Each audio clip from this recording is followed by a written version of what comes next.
That one, the SM10 swimmer from South Ayrshire. We'll just wait for the confirmed result to come up, but we still, of course, have in the water Merrin Binney, the SM6, so the highest degree of disability if the swimmer's in the pool. 4:16 is her entry time. Trains at Forth Valley Tridents under Gordon Glasgow. It's a newly formed team, the merger of the previous clubs in Falkirk, Burness and Grangemouth, all combined now to become Forth Valley Tridents. Merrin now part of that, so she's got 10 metres to go and is going to bring it in. We don't have a running clock here on the board for us, so can't tell what her time's going to be just yet, but I'll get that shortly, I'm sure. She is a Scottish record holder, Duncan, in this one, in the SM6 class. At that time, 4:16. So she's just outside that today, 4:28.22.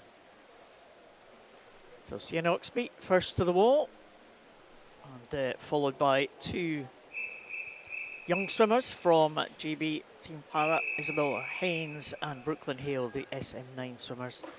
We go on to heat number 2. We have another para swimmer in this one. That's Grace Robinson in the outside lane, lane number 8. We have Lisa McNair in 1 from Stirling Swim, Ellen Denny from Geary in 2, Georgina Hawkins Falthouse in 3, Catherine Body from University of Aberdeen Performance in 4, Caris Mooney from City of Glasgow in 5, Alex McGill from, what's that one, Duncan? Scots Non-Res. Yep, Ella so non-residential Scot is what that means. Is that not affiliated to any club? Oh, in fact, she's not even... She'll be... Oh, no, she is in lane number 6. Lane no one in lane 7. Missing, yep. I think it just means that she's probably with a club from outside the UK, probably. And therefore, as far as the British rankings are concerned, that's how she's classified as Scottish non-residential. Alex McGill, though, going pretty nicely, 21-year-old. She's right up there, along with Catherine Body of University of Aberdeen Performance. So 2 white caps leading the way. In fact, 3 white caps leading the way, because we've got Georgina Hawkins in lane 3. I think just about in 3rd place. Lisa McNair also in a white cap, so this is a white cap heat. Is Catherine Body related to James Body from the previous heat? Yep. I know that you can never assume these things, as I do have previous form for relating people who are not actually related. So I'm never very sure. But yeah, going over into the second half of this one, the white caps, as you say, dominating from the front. Can anyone make a move on the breaststroke? Might be looking at Catherine Body as well, coming back in that blue cap of Geary in the middle. It's all closing up, isn't it? It's getting very, very close at the front of the field, but if you do have the edge going into the freestyle after the breaststroke, gives you a little bit of an advantage if you're already swimming freestyle and everyone else is going on the slower breaststroke stroke. And there we are, Catherine Body is in lane number 4, 1:54.75. Alex McGill next in 1:56, and Georgina Hawkins next in 1:57. It looks like it is going to be Catherine Body, Duncan, who's going to take this one. Yeah, winner at the University of Aberdeen long course meet. She would look pretty strong there. It's pretty close for second here, because Caris Mooney is making a move. We saw a nice swim in the 1500 from her yesterday. It is going to be Catherine Body bringing it in with quite a comfortable lead. I think Alex McGill will hold on to second, as Catherine comes in 2:29.63, very close to her entry time. Alex McGill 2:32.72, and Caris Mooney 2:33.18. That's your top 3. Grace Robinson, para swimmer, slightly outside her entry time. She finishes in 2:40.77, and should be enough points, I would think, to qualify her for the para final, but we will wait and see. Catherine Body takes that one, 2:29.63. There's the result with Alex McGill and Caris Mooney in next. Still a few more para swimmers to come, including in this heat 2, Louise Fiddes and Faye Rogers in lanes 5 and 8. So the lineup: Sydney Boyd of Midlothian, Harriet Oldfield of Alnwick Dolphins, Abigail Crawford of City of Glasgow, Charlotte Hardy of South Ayrshire. Then we have Louise Fides of Hatfield, SM14. Isabel Fox, Stow-on-Side and Gateshead. Sophie Steele of South Ayrshire, and Faye Rogers, SM10 from University of Aberdeen. Yeah, Faye's had a great day yesterday, taking a time inside her own world record time for the 200 metres butterfly, a record that I think that was the 5th time I think she's broken that record this year. Fantastic swimming from Faye Rogers, and she also took the record in this one in the SM10 classification in London in the GB Championships earlier this year. So watch out for Faye Rogers to see if she can crack another record, British record this time, 2:28.97, and she's going well right there at the top, Faye Rogers. But in the centre might be lane number 4, Charlotte Hardy, going well, South Ayrshire swimmer. Right down at the bottom as well, is it Sydney Boyd? He's right there in the mix, and also lane number 6 coming through strongly, that's Isabel Fox, but it is Faye Rogers, 1:10.43. I'll just take split there, Duncan, 1:10.68 she went in London, so she's bang on course. So she's inside that then.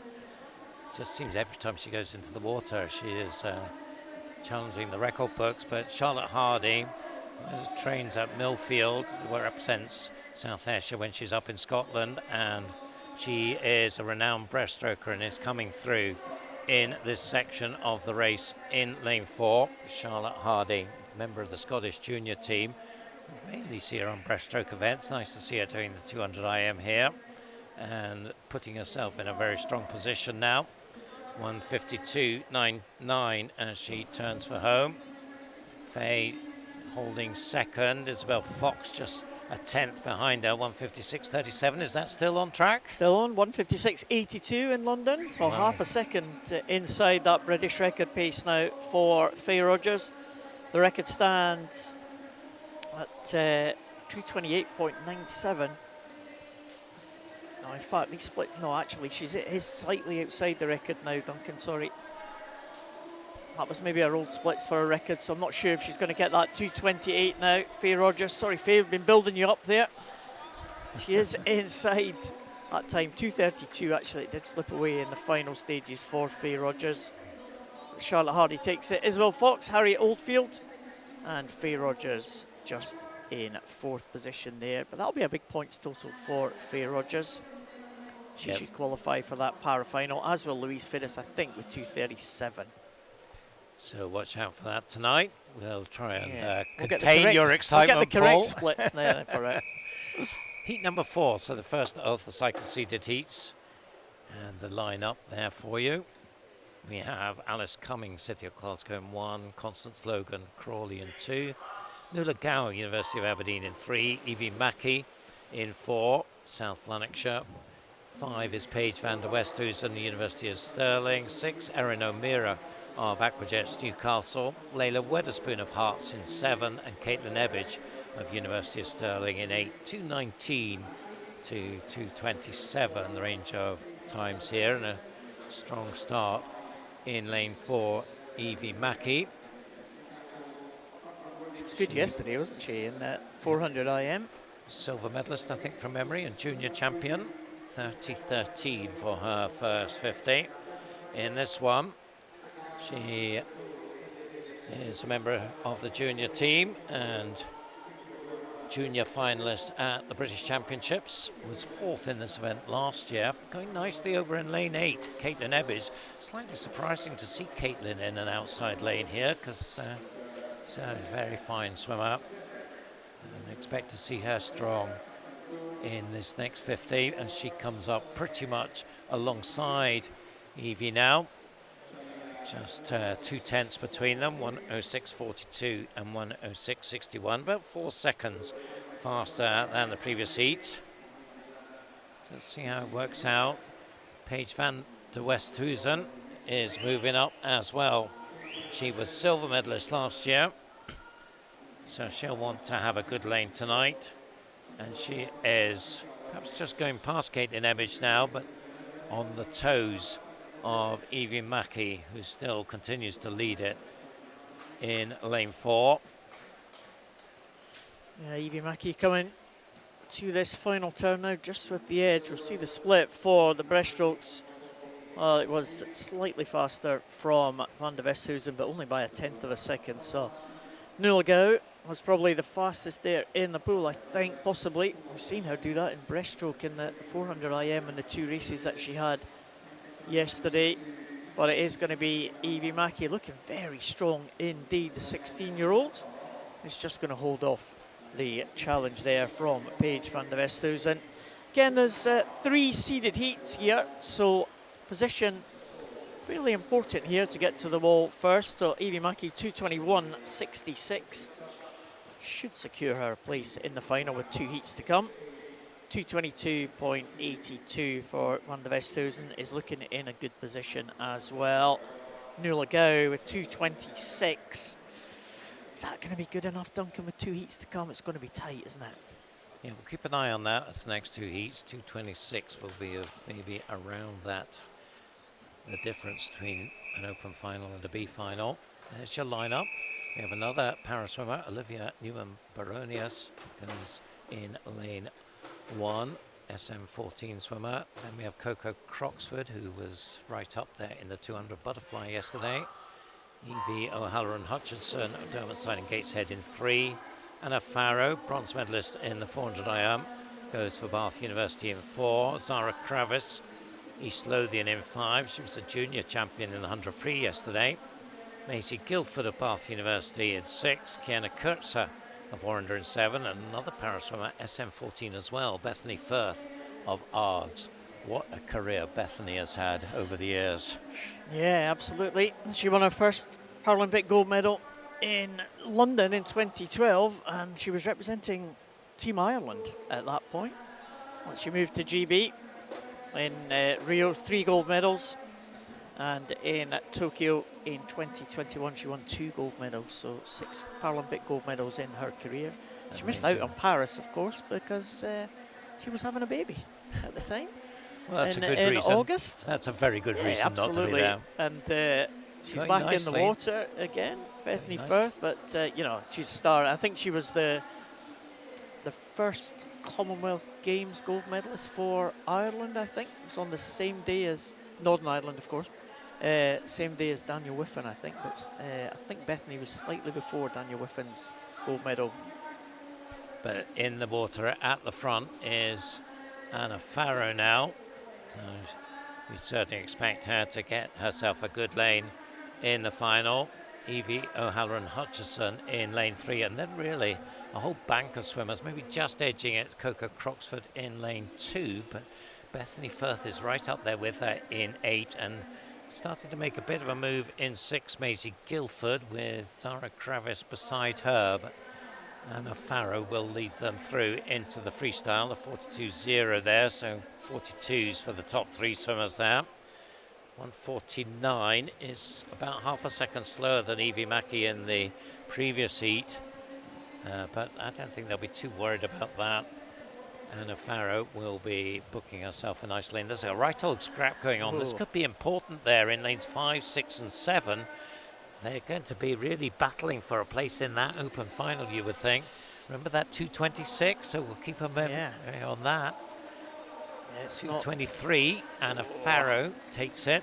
All 2:25s there for Maisie Guilford winning that scrap ahead of Kiana Kurtzer and Zara Kravis. So, yeah, it's going to be interesting. There's going to be a very tight group around that sort of 7th, 8th, 9th, 10th place. 2:23.39, Anna Farrow, I don't think needs to worry about that.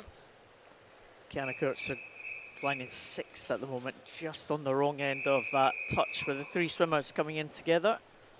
So it's going to be tough for her to make the A final. We shall see what happens in this final heat. Heat 6, Maya Rogers from Warren de Bath in 1, Charlotte Thompson, Midlothian in 2, Emily Maxwell from Downside and Gateshead in 3. Susie McNair had a great swim last night, a couple of good swims last night actually, in the finals, one of the A finals, one of the B. Chloe Harris from Edinburgh University in 5, Alice Forrest, Downside and Gateshead in 6, Millie Searle from Geary in lane 7, and Inga Eriksson from Nexus. She goes in lane number 8, Inga Eriksson. We spoke about her yesterday. Duncan, Nexus from Singapore. Yep, and she's sitting in 6th place at the moment, but still very much in the mix. But it is Susie Manow, who you would think would be a fairly hot favourite for this one. She, as you said, won the 400 IM. She was the winner of the junior final at the British Championships in April. Winner in Sheffield last summer at the British Summer Championship. So has an excellent individual medley pedigree.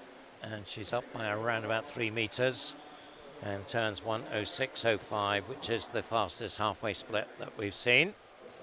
Chloe Harris in second, just ahead of Alice Forrest and Emily Maxwell. So those three looking like they're going to have a good contest.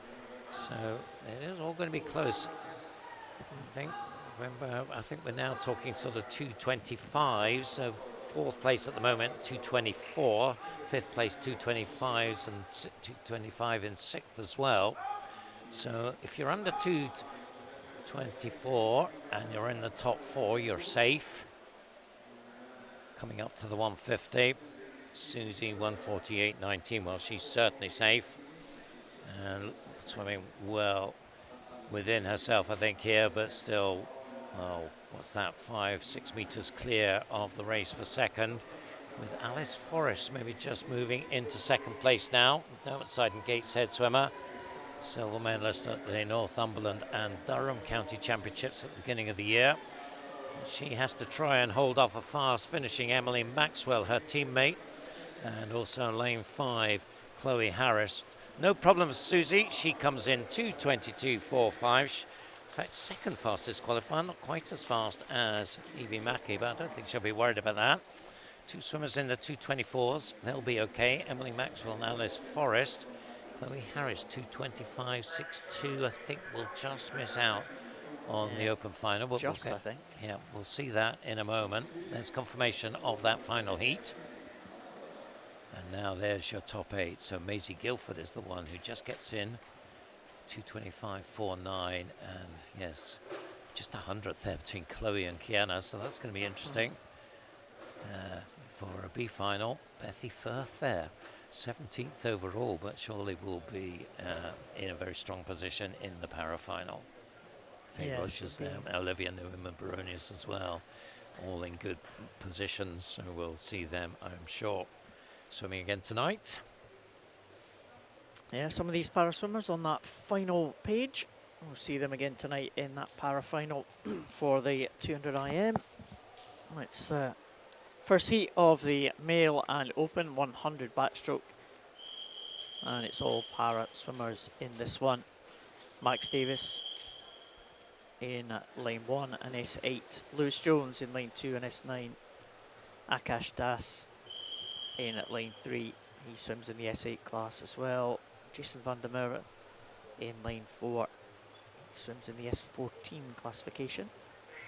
They're all from the Team GB para contingent that are up here in Edinburgh. Sam Downey goes for University of Stirling in lane number 5. He swims in the S8 class. Matthew Scott, University of Aberdeen Performance, S14 in lane 6. Bjorn Owen from South Lanarkshire, S9 swimmer, who's been doing some good times recently. He goes in 7. And Thomas Navarro Barber from Team GB Para, another S9. He goes in lane number 8. So a range of classifications have we seen. Number of S8s and S9s, Duncan, having some head-to-head battles here. Sam Downey, a swimmer who took a medal in the World Championships in 2023 in this event. On this 100 backstroke, he'd love to get back to somewhere like his old form that he saw in 2023. 1:08.36 his entry time is. Jason van der Merwe going well at the front of the field. His entry time is 1:07.54. The S14 swimmer with an intellectual impairment. And he's going to be there or thereabouts on that time. 1:08.19. Sam Downey in 1:10.88. Should be good enough to qualify him for that final. Gets in ahead of the fellow S8 swimmer Akash Das. It's again another young swimmer, 17 years of age, Akash Dash. That's the way they finish. Again, those times will be converted into the points, and the highest number of points will qualify for that para-final. And again, as we've seen with the other races this morning, some more para-swimmers to come, including Jude Gunner in this one. Yep, so the lineup for Heat 2, Ivan Gallagher. We saw him in this very strong backstroke earlier in the 400 IM, so we'll see what he does on backstroke here.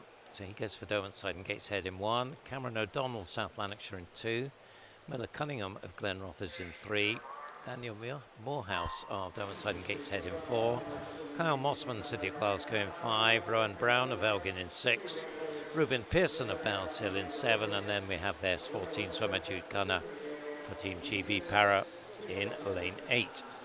So 1:03 up to 1:05 the entry times here, so this should be a very competitive heat. Good start from Miller Cunningham, Glenrothes swimmer from Fife, your stamping ground, Paul. Yeah, I thought he had a busy day yesterday, Miller Cunningham. Seemed to see his name quite often. I think he had a number of events, and it's good to see Glenrothes well represented at these National Open Championships. You know, we always used to have a good representation at the Open Championships. I remember swimming here myself back in the day. And what was part of a big 1940s, yeah, was that's it? right. Back in the black and white days. Anyway, can Miller Cunningham hold on, because they are coming at him in the second half here, and this is going to be now very tight indeed. 4 swimmers coming in a row, and it was Ivan Gallagher. Well, we saw him in the backstroke in the 400 IM, and he did not disappoint there. 1:04.01. So taking a very tight contest there. You can see just half a second between the top 4. Kyle Mossman second, and the early leader Miller Cunningham just fading a bit in the second half there, but has to settle for 3rd. He took it out, didn't he? Yeah, great stuff indeed. Fraser van der Meulen goes in lane 1 in heat number 3. Blake Herdman from Inverclyde in 2. Mano Drysdale from Warren de Baths in 3. Benji Jeffries, South Ayrshire in 4. A trio of Carnegie swimmers, Tyler Spalding, Nathan Wilson and Joseph Kane. They go in 5, 6 and 7. And Rory Hall from Mulgai and Bearsden goes in the outside lane, lane number 8. Rory Hall got off to a decent start there, Mulgai and Bearsden, but centre lanes starting to come through now. Benji Jeffries in lane number 4, Nathan Wilson in 6, and Joseph Kane. In fact, Benji Jeffries, Tyler Spalding in 5 as well, coming through. So this is shaping up to be very tight indeed. Tyler Spalding under the 30 seconds for the split, 29.93, up by a couple of tenths. He's having a good season, the Carnegie youngster, 16 years old, just holding off Nathan Wilson, his teammate, in lane 6. So another set of Fifers going well here. Carnegie based in Dunfermline, and it's Tyler who is looking the favourite here to bring this one in. His entry time 1:01.10. He'll be eyeing that minute, not today, but 1:01.43. He wins by half a second from his teammate Nathan Wilson, with Mano Drysdale of Warrender in 3rd, just touching out Benji Jeffries. So good, tight contest there, with Tyler Spalding looking very strong, taking it 1:01.43. He had a couple of good swims yesterday, didn't he, Tyler Spalding? I remember featuring at the front of the field in a couple of his events. So, we've mentioned 4. him, that's always a good sign. Yep, heat 4 then. Jed Armitage of Highland in 1. Jack McGann, University of Stirling in 2. Adam Prusik, Aberdeen Dolphin in 3. Another from Carnegie, James Kilpatrick in lane 4. Alfie Price of Orkney in 5. He had a junior champion title to himself yesterday. Aaron Drake of Warrender 6. Jamie Waller, veteran from Hearts, in 7. Hope he doesn't mind me saying that. Another junior champion yesterday, Harry Cook, goes for Aberdeen Dolphin in lane 8. So these swimmers just over the minute on entry times, 1:00.33 up to 1:00.93. So can any of these swimmers duck under the minute? Pushing it on, lanes 2 and 8, Jack McGann, University of Stirling, and Harry Cook of Aberdeen Dolphin. It's Harry, 29.13. gets the touch.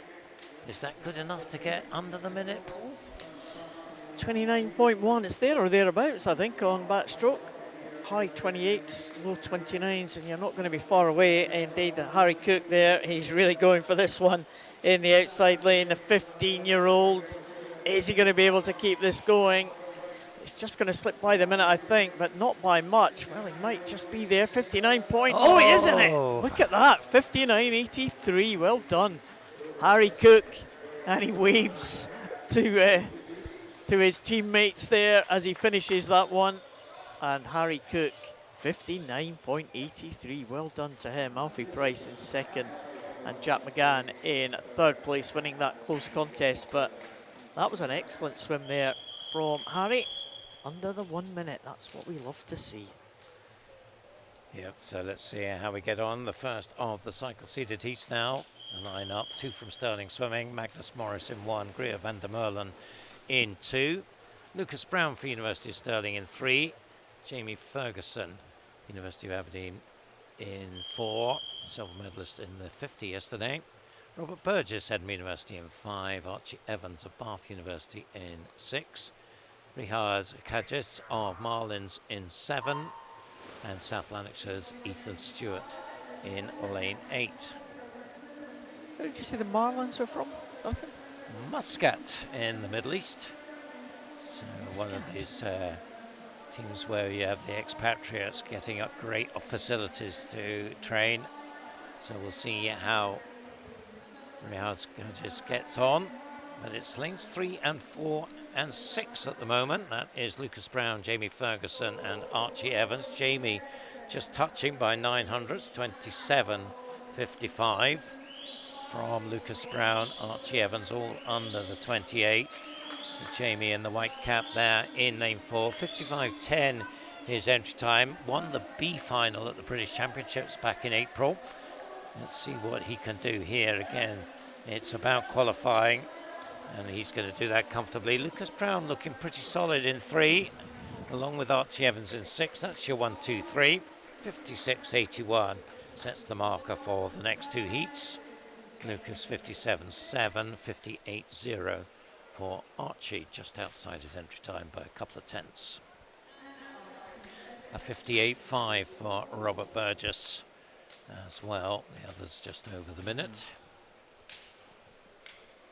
Yeah, next heat, the penultimate heat of this one, Maxim Shamrila and Josh Press, University of Stirling. They're going 1 and 2, 3 from Edinburgh University in 3, 4 and 5. Callum Peebles, George McPhail, Andrew Brodie. Hubert Gdanich from Bath University goes in 6. Logan van der Meulen in 7 from Stirling Swim. And Louis Lawler, another para swimmer, maybe the final para swimmer in this 100 backstroke. He goes in at lane number 8.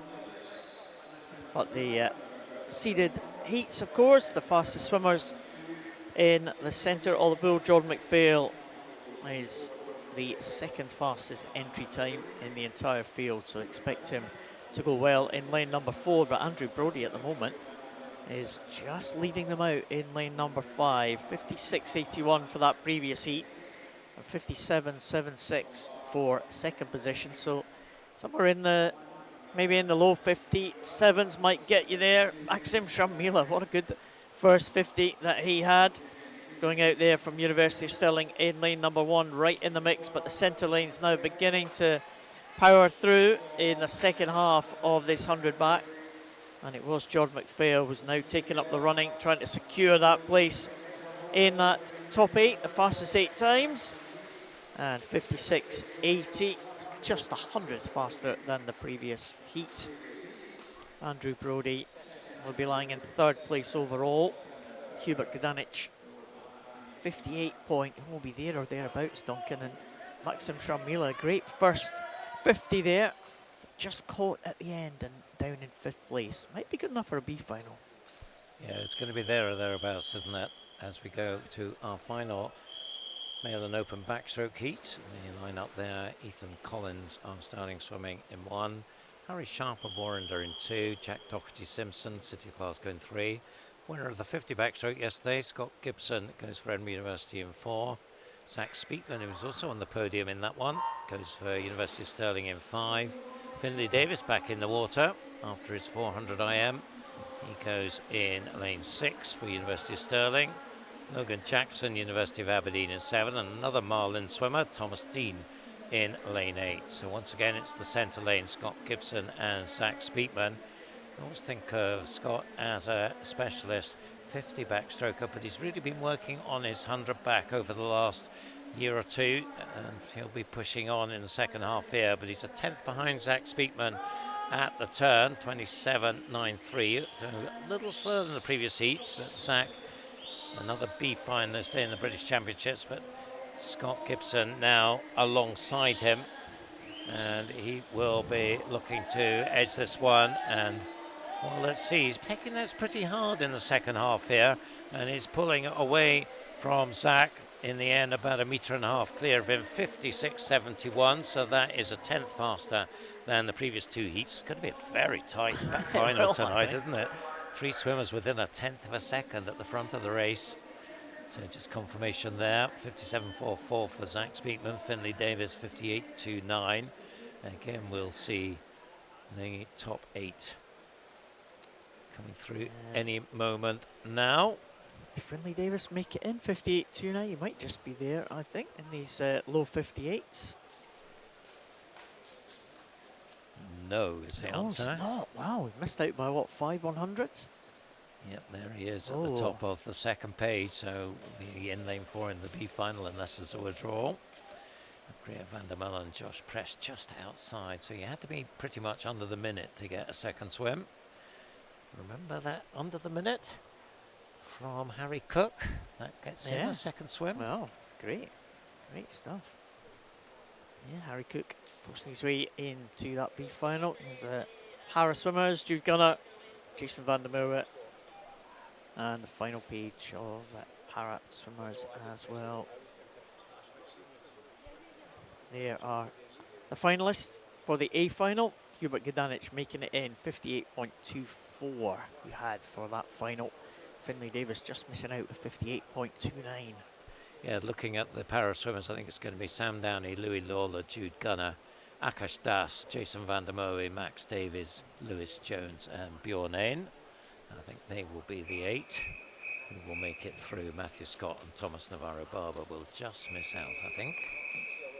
Female 100 backstroke is next. Again, we've got a heat of para swimmers. Yeah, Amy McFarlane back in the water again. Good to see Amy taking it to the water again. She's missed these championships for a couple of years now, because this is normally time for when the family have been away on holiday, but they're not away this year, so Amy's good to have her back in the water for these Scottish Open Championships. She's been a fixture in the Scottish team for many years now, Amy, and had a good swim yesterday. She's a little bit behind the field in terms of time, Amy in lane number 1, but we'll watch out and see if she can improve on that time. Connie Ratley goes in lane number 2 next to Brooklyn Hale. They're both in the S9 class, so they're having a head-to-head tussle there in lanes 2 and 3. Ella Litton-Jones, another rising star from Team GB Para. She goes in the S12 class, swimmer with visual impairment, in lane 5. Isabella Haynes, a good backstroker as well, young swimmer from Team GB Para in 6. And Tia Johnson, the youngest swimmer in the field at just 13 years of age, going really well up there in lane number 7. She's in the S10 class, so physical impairment, but a minor physical impairment for Tia Johnson in lane number 7 from Derwentside and Gateshead. But Ella Letton-Jones and Tia Johnson coming to the wall first. Let's see what kind of times that they can register. Visually impaired swimmer in the S12 class. She has partial vision, 1:15.50. Tia Johnson, good swim from her, 1:16.21. Well done. Ends up 1:19. Yeah, so brilliant stuff from the youngster. Connie Ratley just wins the tussle with Brooklyn Hale and Isabella Haynes. They're all in the S9 class. And Amy McFarlane, 1:32.50. Just half a second outside her entry time. So Amy McFarlane still in good form after all these years at the Scottish Championships. Well done, Amy. Nice improvement on her entry time from Connie as well. Over a second inside her entry time. At the line-up for heat number 2. Molly Scott for Derwent Side and Gateshead in 1. Cara Broadley of Stirling Swimming in 2. Isla Russo of Renfrew Baths in 3. Ara Gill of Carnegie in 4. Caitlin Peebles of East Lothian in 5. Amber Littlejohn, University of Aberdeen Performance in 6. Khalida Smith of Aberdeen in 7. Isabella Cohn from Hearts in lane 8. 109s, 109.4 up to 109.7. The entry times here. Good start in lane 7. That's Khalida Smith, 15-year-old from Aberdeen. So she's in the white cap. Looked like she's got the edge, but now the swimmers at the bottom of your screen are coming right at her. Molly in the black cap in 1, Cara in the white, and Isla Russo in lane 3 as well. So, well, it's all very close as we come up to the turn. Is it going to be Cara Broadley turning first? Yes, it is. 33.51 for her. So she has the edge here, the 14-year-old from Stirling, 4th in Scottish national age groups up in Aberdeen in April. That's where she did her entry time, 1:09.63. And she'll be looking to bring this one home now. She's looking pretty strong here from lane 3 and 7. That's Isla Russo in 3 and Kalila Smith, who had that great start, in lane 7. I think maybe Kalila's still just about in second, but no doubt it's going to be Cara bringing it in. That's a nice win, 1:08.60, a second inside her entry time. So I think she'll be pretty content with that one. Second, Ara Gill, 1:10.43, so a good strong finish from her. And Isla Russo just behind her, 1:10.77, just 400s between her and Molly Scott.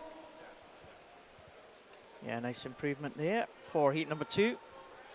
And heat number 3 on their way. Imogen Lowe from Westhill in 1. Freya Keeling from Carnegie in lane number 2. Ciara Pemble from Best, who had a very good 200 butterfly yesterday. Emily Odwer from Glenalbin in that middle lane. Lane number 4. No one in at 5. No one in 6 actually. We do have 5. We have Naomi Wilson. Ashley Drake goes in 7. And Jasmine Robertson goes in lane number 8. So that's the lineup for this one. One empty lane. And that is lane number 6. And well, we had the race of the white caps earlier on, Duncan. We've got the race of the red caps here in the middle. Looks like 4 red caps. Well, one orange. Well, one orange, okay. Yeah. That's obviously my eyes. The Ciara Pemble was a great 200 fly yesterday, wasn't it? Ciara that swam that 200 fly.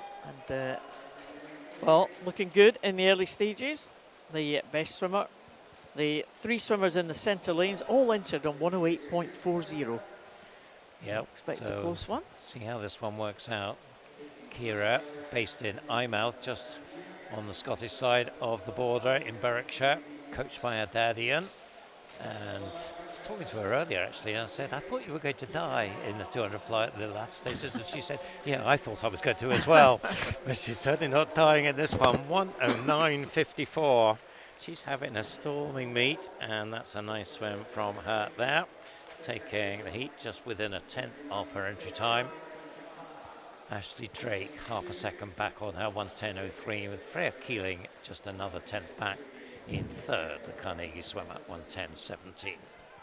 Yeah, she did look good in that 25. She came to that last turn, you thought, oh, well, that's her kind of spent now, but she got a second win, didn't she, on that last 50? Fantastic. Yeah, absolutely did. Heat number 4, Lucy McLeod going for Forth Valley. And she goes in lane 1. Caitlin Reid of Warren de Baths in 2. Sydney Boyd of Midlothian in 3. 4 is Chloe Brotherton of South Tyneside. 5, Lucy Stoves, University of Stirling. 6, Sophia McMahon from University of Aberdeen Performance. 7 is Lisa McNair of Stirling Swimming. And 8, Leah Rafferty of Western Berkshire. Just a little delay going on here, not quite sure why.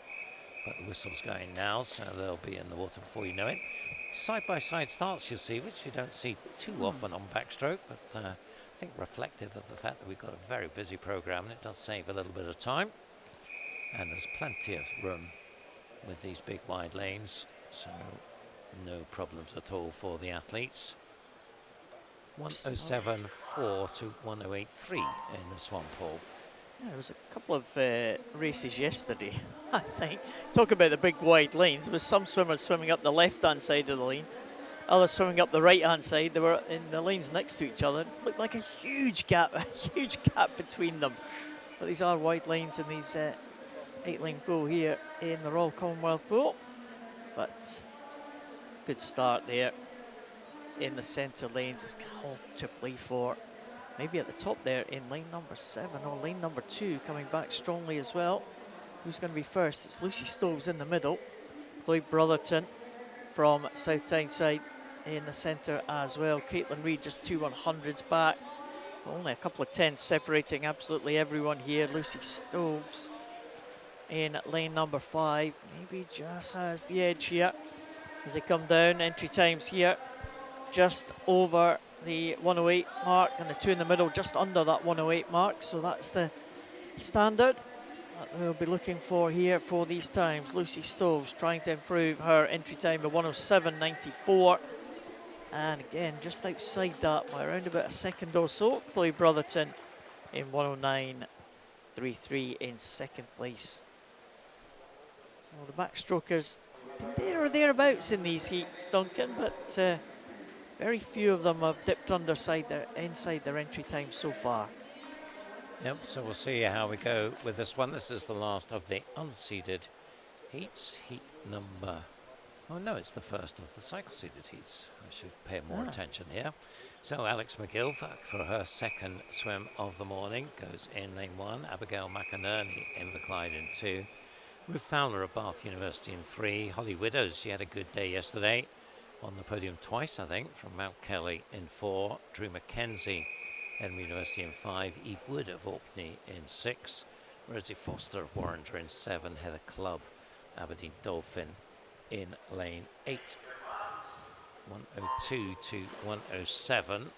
Holly Widows with the fastest entry time. I don't have any backstroke form on her. In fact, we have an empty lane in lane 5. Drew Mackenzie, who swam yesterday, deciding to sit this one out. She had a good day yesterday, didn't she? Well, she was on the wrong end of that blanket finish in the 100, but in the 100 free, but anchored the relay team to that Scottish record last night, Drew Mackenzie. So it's lanes 4 and 6, Holly Widows and Eve Wood. And it is Holly 31.10. Ruth Fowler, in fact, turning second, just ahead of Eve Wood.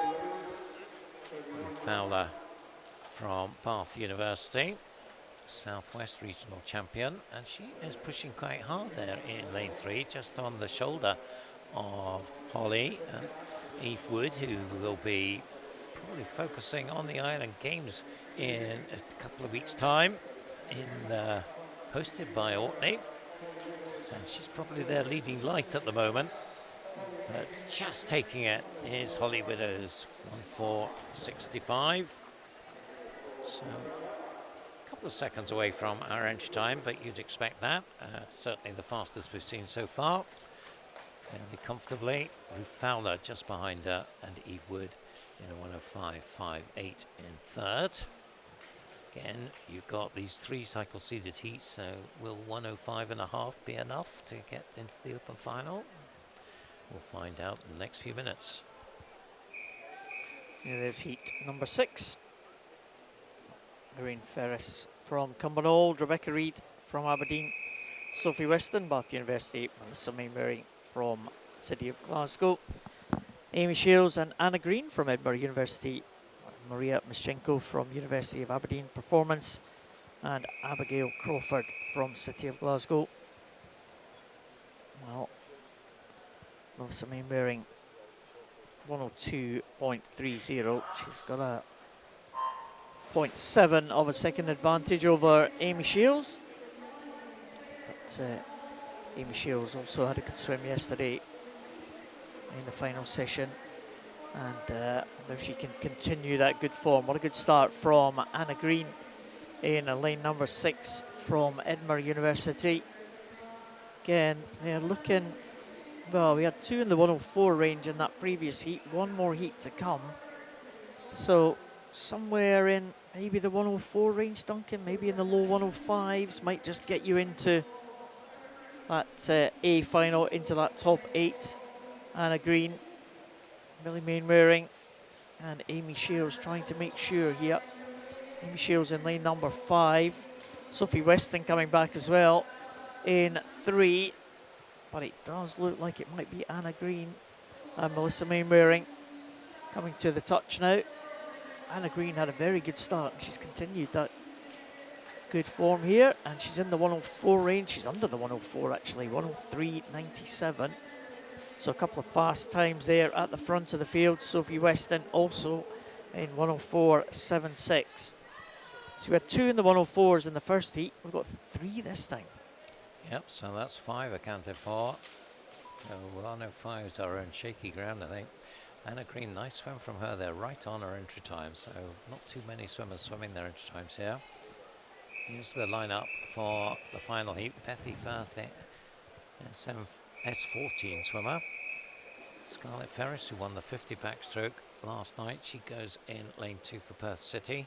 Yasmin Hammerley in Edinburgh University in 3. Heidi Wren, I think the first appearance we've seen other than in the relay. Again, no lane 2, no lane 3 actually. So no Yasmin Hammerlane. Heidi Wren does go in 4. Jemima Hall, Bath University in 5. Laura Ann Marshman in 6 for University of Stirling. 7, Marie Wood at University of Aberdeen Performance. And Ailsa Clubb for Aberdeen Dolphin in lane 8. So Heidi Wren with the fast entry time, 102.2. Jemima Hall also entered on the 102, but well, Scarlett Ferris, well, we saw her speed in the 50 backstroke yesterday, and she has taken this out strongly in lane 2. And, well, maybe just being tracked down a little bit as they come up to the turn now. Lanes 4 and 5 up there with her. But Scarlett, 31.31. So not as fast as the previous 2 heats. And let's see whether she can ramp it up in the second half. Does look like she's holding off the swimmers in the centre lanes. Laura Ann Marshman very much in the mix as well in lane 6, right beside Jemima Hall. So those 2 side by side here, and pretty much up with Scarlett now. It's going to be on the touch between the 3 of them. Ooh, Scarlett just gets it, 104.75. 104.92, Laura Ann 105.04. I think all those 3 will be okay for the open final. Just, I think. Yep. 2 of them will be in the outside lanes, but potentially. We'll wait to see. So there's confirmation of that heat. There's 104s and 105.04 for Laura Ann. And now we should see the top 8. Here we are. Anna Green leads the field. Laura Ann just getting in, as you said, Paul. 105.04 in 8th spot. And Amy Shields just missing out. And Rebecca Reid just getting into the B final there. Bethy Firth, of course, we'll see her in the para final. So don't think she needs to worry about that 17th position. And the continuing lineup there of results through the 110s, 111s. As we are done with 100 backstroke, our next event is 200 breaststroke. And in this one, we have got 5 heats.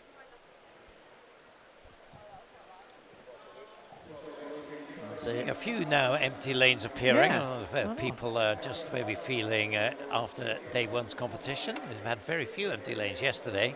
1 or 2 more today, but we've got 5 heats, as I said, here for the 200 breaststroke, male and open.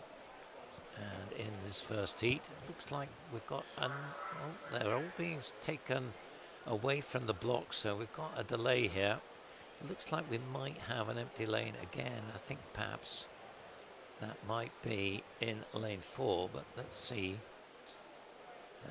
whether that is the case.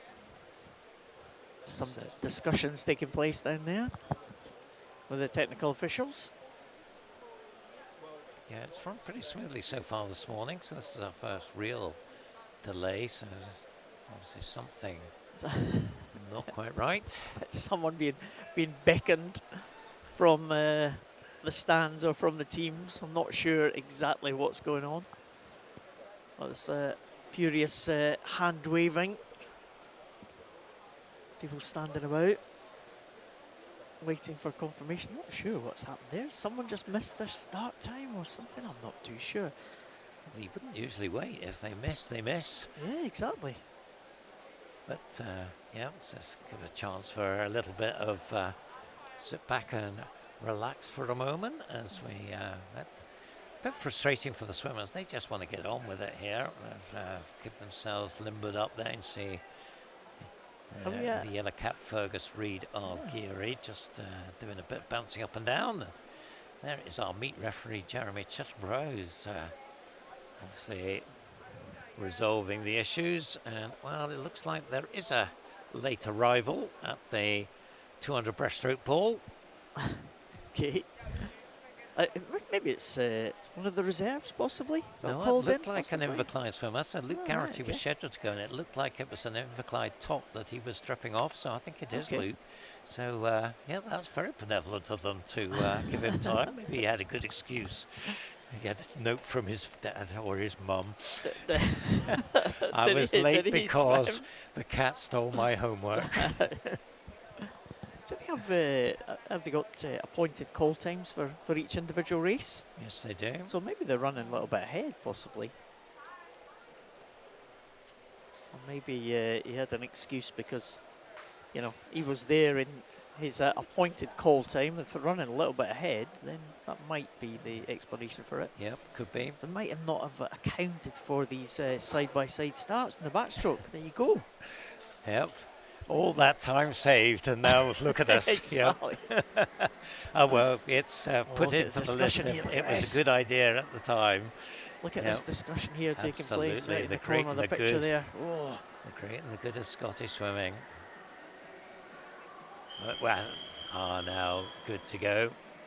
So just a reminder, 200 breaststroke, male and open, heat number 1 out of 5 heats. And the line-up, Jaden Chan, Heart of Midlothian, Kyle Connolly of South Lanarkshire, Taylor Sinclair of Elgin. We do have Luke Garrity of Inverclyde in 4, Aidan McCavish, Forth Valley Tridents in 5, Sam Ross, Warringer in 6, Andrew Patterson, City of Glasgow in 7, and Fergus Reid of Geary in lane 8. In fact, we have an empty lane in lane 7, no Andrew Patterson. Good start down at the bottom of your screen, Jaden Chan of Hearts. So he's fairly new arrival at Hearts, swam with West Lothian, and before that at Carnegie, so he's been around a bit. But seems to have settled nicely into the Hearts programme. Of course, a great programme, produced some fantastic swimmers over the years. 33.99 then the split for 50. Of course, 4 lengths of the pool. Pretty demanding event, 200 breaststroke. Yeah, absolutely. It's well, we see the swimmers in the centre lanes. Jaden Chan has gone out at a pace a lot faster than the others, but everyone else is pretty much of a muchness there right across the pool. 6 swimmers. So Jaden Chan, hasn't gone out too fast, and will pay for that at the end of the race. Had a good swim yesterday, I seem to remember, Jaden Chan. I think from an outside lane as well, became in first position. So maybe he's a swimmer who is in shape to get inside his entry times. Let's see what the entry times are going to be for these 200 breaststrokers. All the entries here: Luke Garrity, late arrival, 2:35.95 down to 2:39.30. So not too much in it.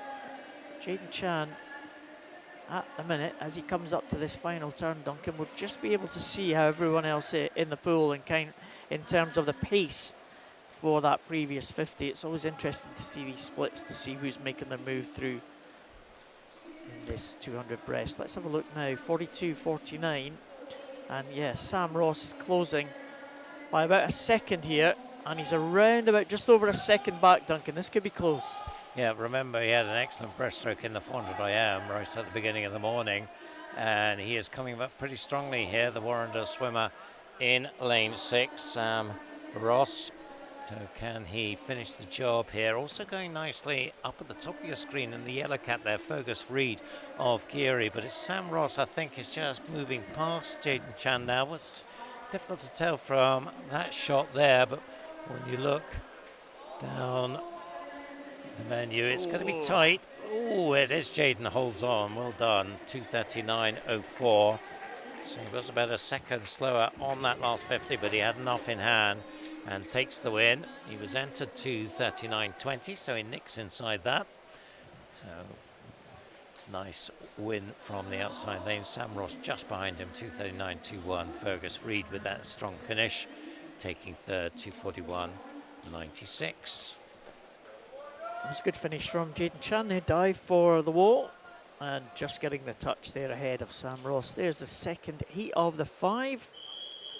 Brogan Smith from Glenrothes, youngest in the field, 14 years of age. Luke McCall from Warrender, next to his teammate Rory Vick. Kai Connolly back in the water again after that 400 IM earlier on. Logan Warburton from Preston in 5. James Aberdeen from University of Aberdeen in 6. Lewis Lothian from East Lothian. From in lane number 7, Alex Cantley from University of Aberdeen performance in 8. So we've got Lewis Lothian from East Lothian and James Aberdeen from Aberdeen. Yep, couldn't ask for better, could you?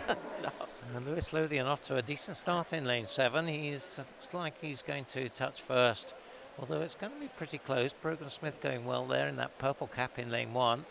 But it is Lewis just turning first by about half a second, 34.09. Pretty similar split to Jaden in the previous heat. Brogan Smith behind him. Luke McCall also in the mix in lane 2. So those 3, well, really 7 of the 8 all pretty close here. But Lewis Lothian has taken it out nicely here. East Lothian swimmer. He's the East District Age Group champion. Won that in this pool back in, I think it was maybe early March. So let's see what he can do here. He's certainly looking pretty comfortable here, and he's now increased his lead to nearly a body length. Tight for second, lanes 2 and 4. Luke McCall and Kai Connolly as Lewis goes through 1:30.98. Actually, his lead on the top is looking less than it looked in paper, but in fact, coming out of the turn, I don't think he has the lead anymore. It looks like it's Luke McCall now who has it in lane 2, the Warrender swimmer. And Kai Connolly also, I think, has gone past Lewis Lothian, and Brogan Smith might as well. So there's quite a bit of change going on in this third 50, and now it looks like it is a McCall versus Connolly contest at the front. Who looks the strongest here, Paul? Yeah, Kai Connolly, of course, with that great 400 individual medley earlier on, he'll have another swim in that 400 IMB final as well. And that blue cap in the middle. It's a real head-to-head here. Now, Luke McCall and Kai Connolly, they're absolutely stroke for stroke here as they come into the last 15. Brogan Smith, finishing very, very strongly indeed in lane number 1. I'm not sure he's got enough pull to pull up against these leading 2. It is going to be the middle. Kai Connolly into the wall, just stretching for the wall. 2:34.25. McCall in 2:34.60. Brogan Smith there with a fantastic last 50 there, Duncan. Look at that, 39.17 on that final 50. He was almost a second faster than anyone else in the pool. But Kai Connolly, 2:34.25, timed it just about right. Yep, so that sets the standard as we go into the 3 cycle-seeded heats. There's the first of them. Just looking at the line-up, we've got an empty lane in 1, Johnny Martin of Perth City in 2, Ben Rogers, University of Aberdeen in 3, Joshua Mitchell on the podium yesterday in the 100, goes in 4 for Edinburgh University. Rafe Dobson also on that podium, silver medalist in lane 5 for University of Stirling. Gregor Ross, City of Glasgow in 6.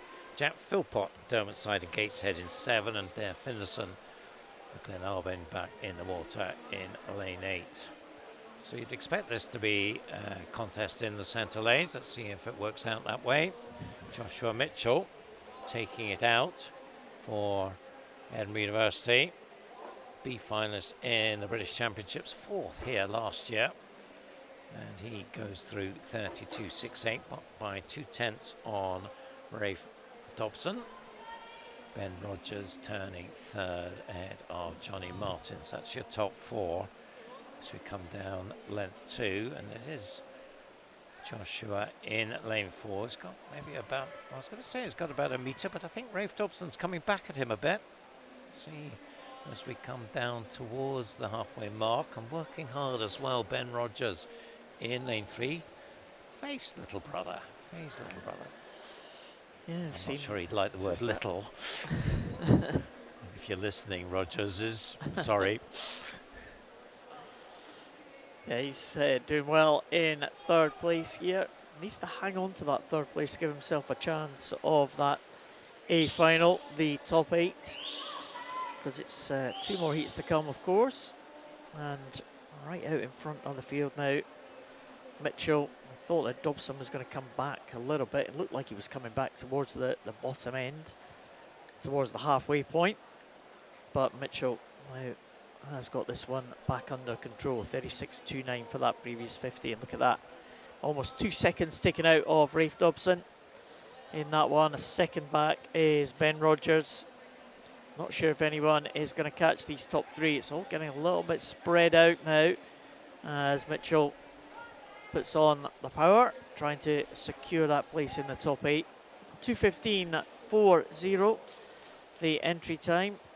Not sure you'll see any of these top 200 breaststrokers go anywhere near their entry times. Well, let's see what he can record here. 2:21.14 for Joshua Mitchell. Rafe Dobson 2:25.49, and Ben Rogers 2:28 for Ben Rogers, so 2:28.42. So that'll be the target for the heats to come. I think 2:21 is going to be decent enough time. I know there's lots of entry times inside that, but yeah, we haven't really seen the swimmers this morning go close to their best times. A number of them have, but generally been slightly off the best times. Keep their powder dry. That's it, especially the top guys, they know what they're doing. I think we've got an empty lane in this one as well, Duncan, so that might help the cause of some of these swimmers trying to get their way to the final.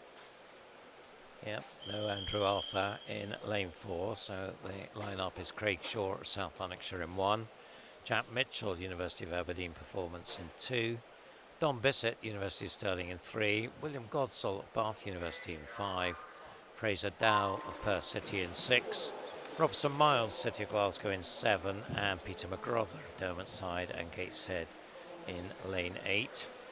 So that 2:21 stands as the fastest time so far, and early on, as you would expect, with no lane 4, it's lanes 3 and 5 setting the pace here. Don Bissett in 3, William Godsall in 5. 2:17 entry time for William, 2:20 for Don, and it will be William Godsall turning first, 31.73, and that is faster than the previous heat by nearly a second.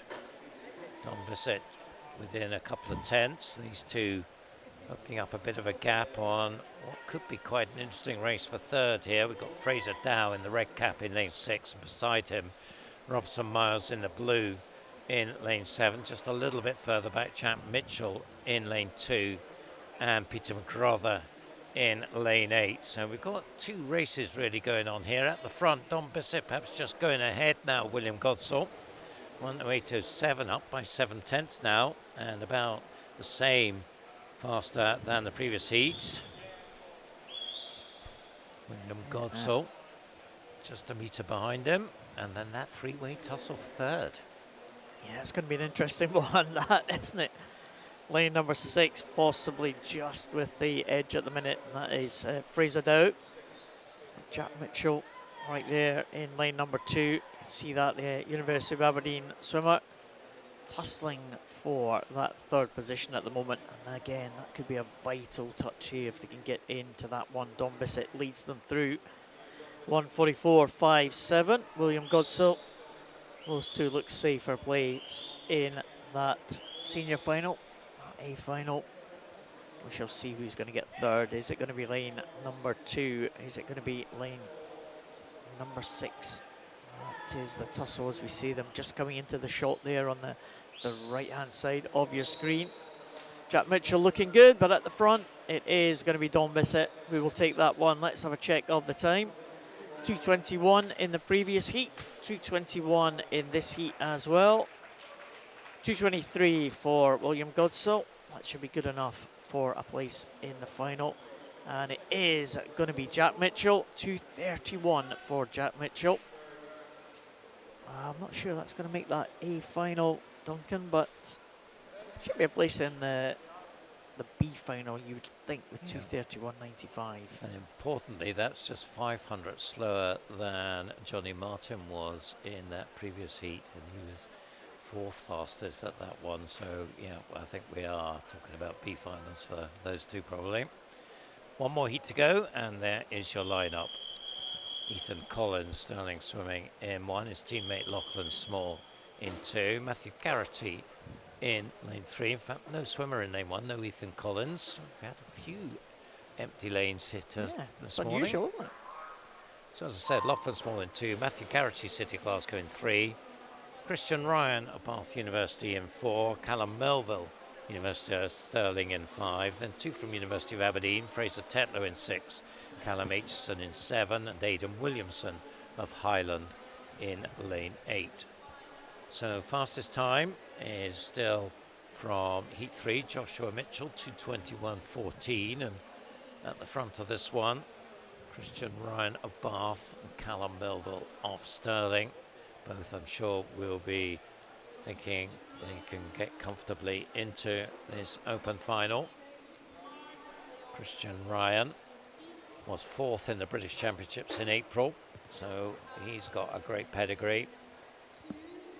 Callum Melville won the B final at the Adam Peaty International fairly recently. That was down in London. Quite a big, spectacular affair, that one.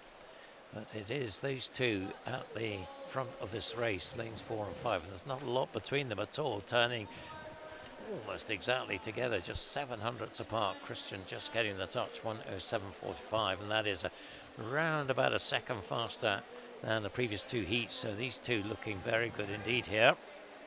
They look well matched, not only those two in the middle. And Christian Ryan, Bath University, that's an entry time a few seconds faster than Callum Melville, but there's not much in it at all as they go into this final turn. Another tussle here closest to us. That's Matthew Garrity and Lachlan Small right there side by side. That could be the fight for 3rd and 4th place. Also Fraser Tetlow in 6th position. Not sure he's going to make that A final. These top 4 are going to be there or thereabouts for that A final, I would think. Certainly the top 2 are going to be in there. Christian Ryan going along now, just edging ahead of Callum Melville as they come down to the final stages. 2:21.4 is the fastest time so far, and they're all going to come in together.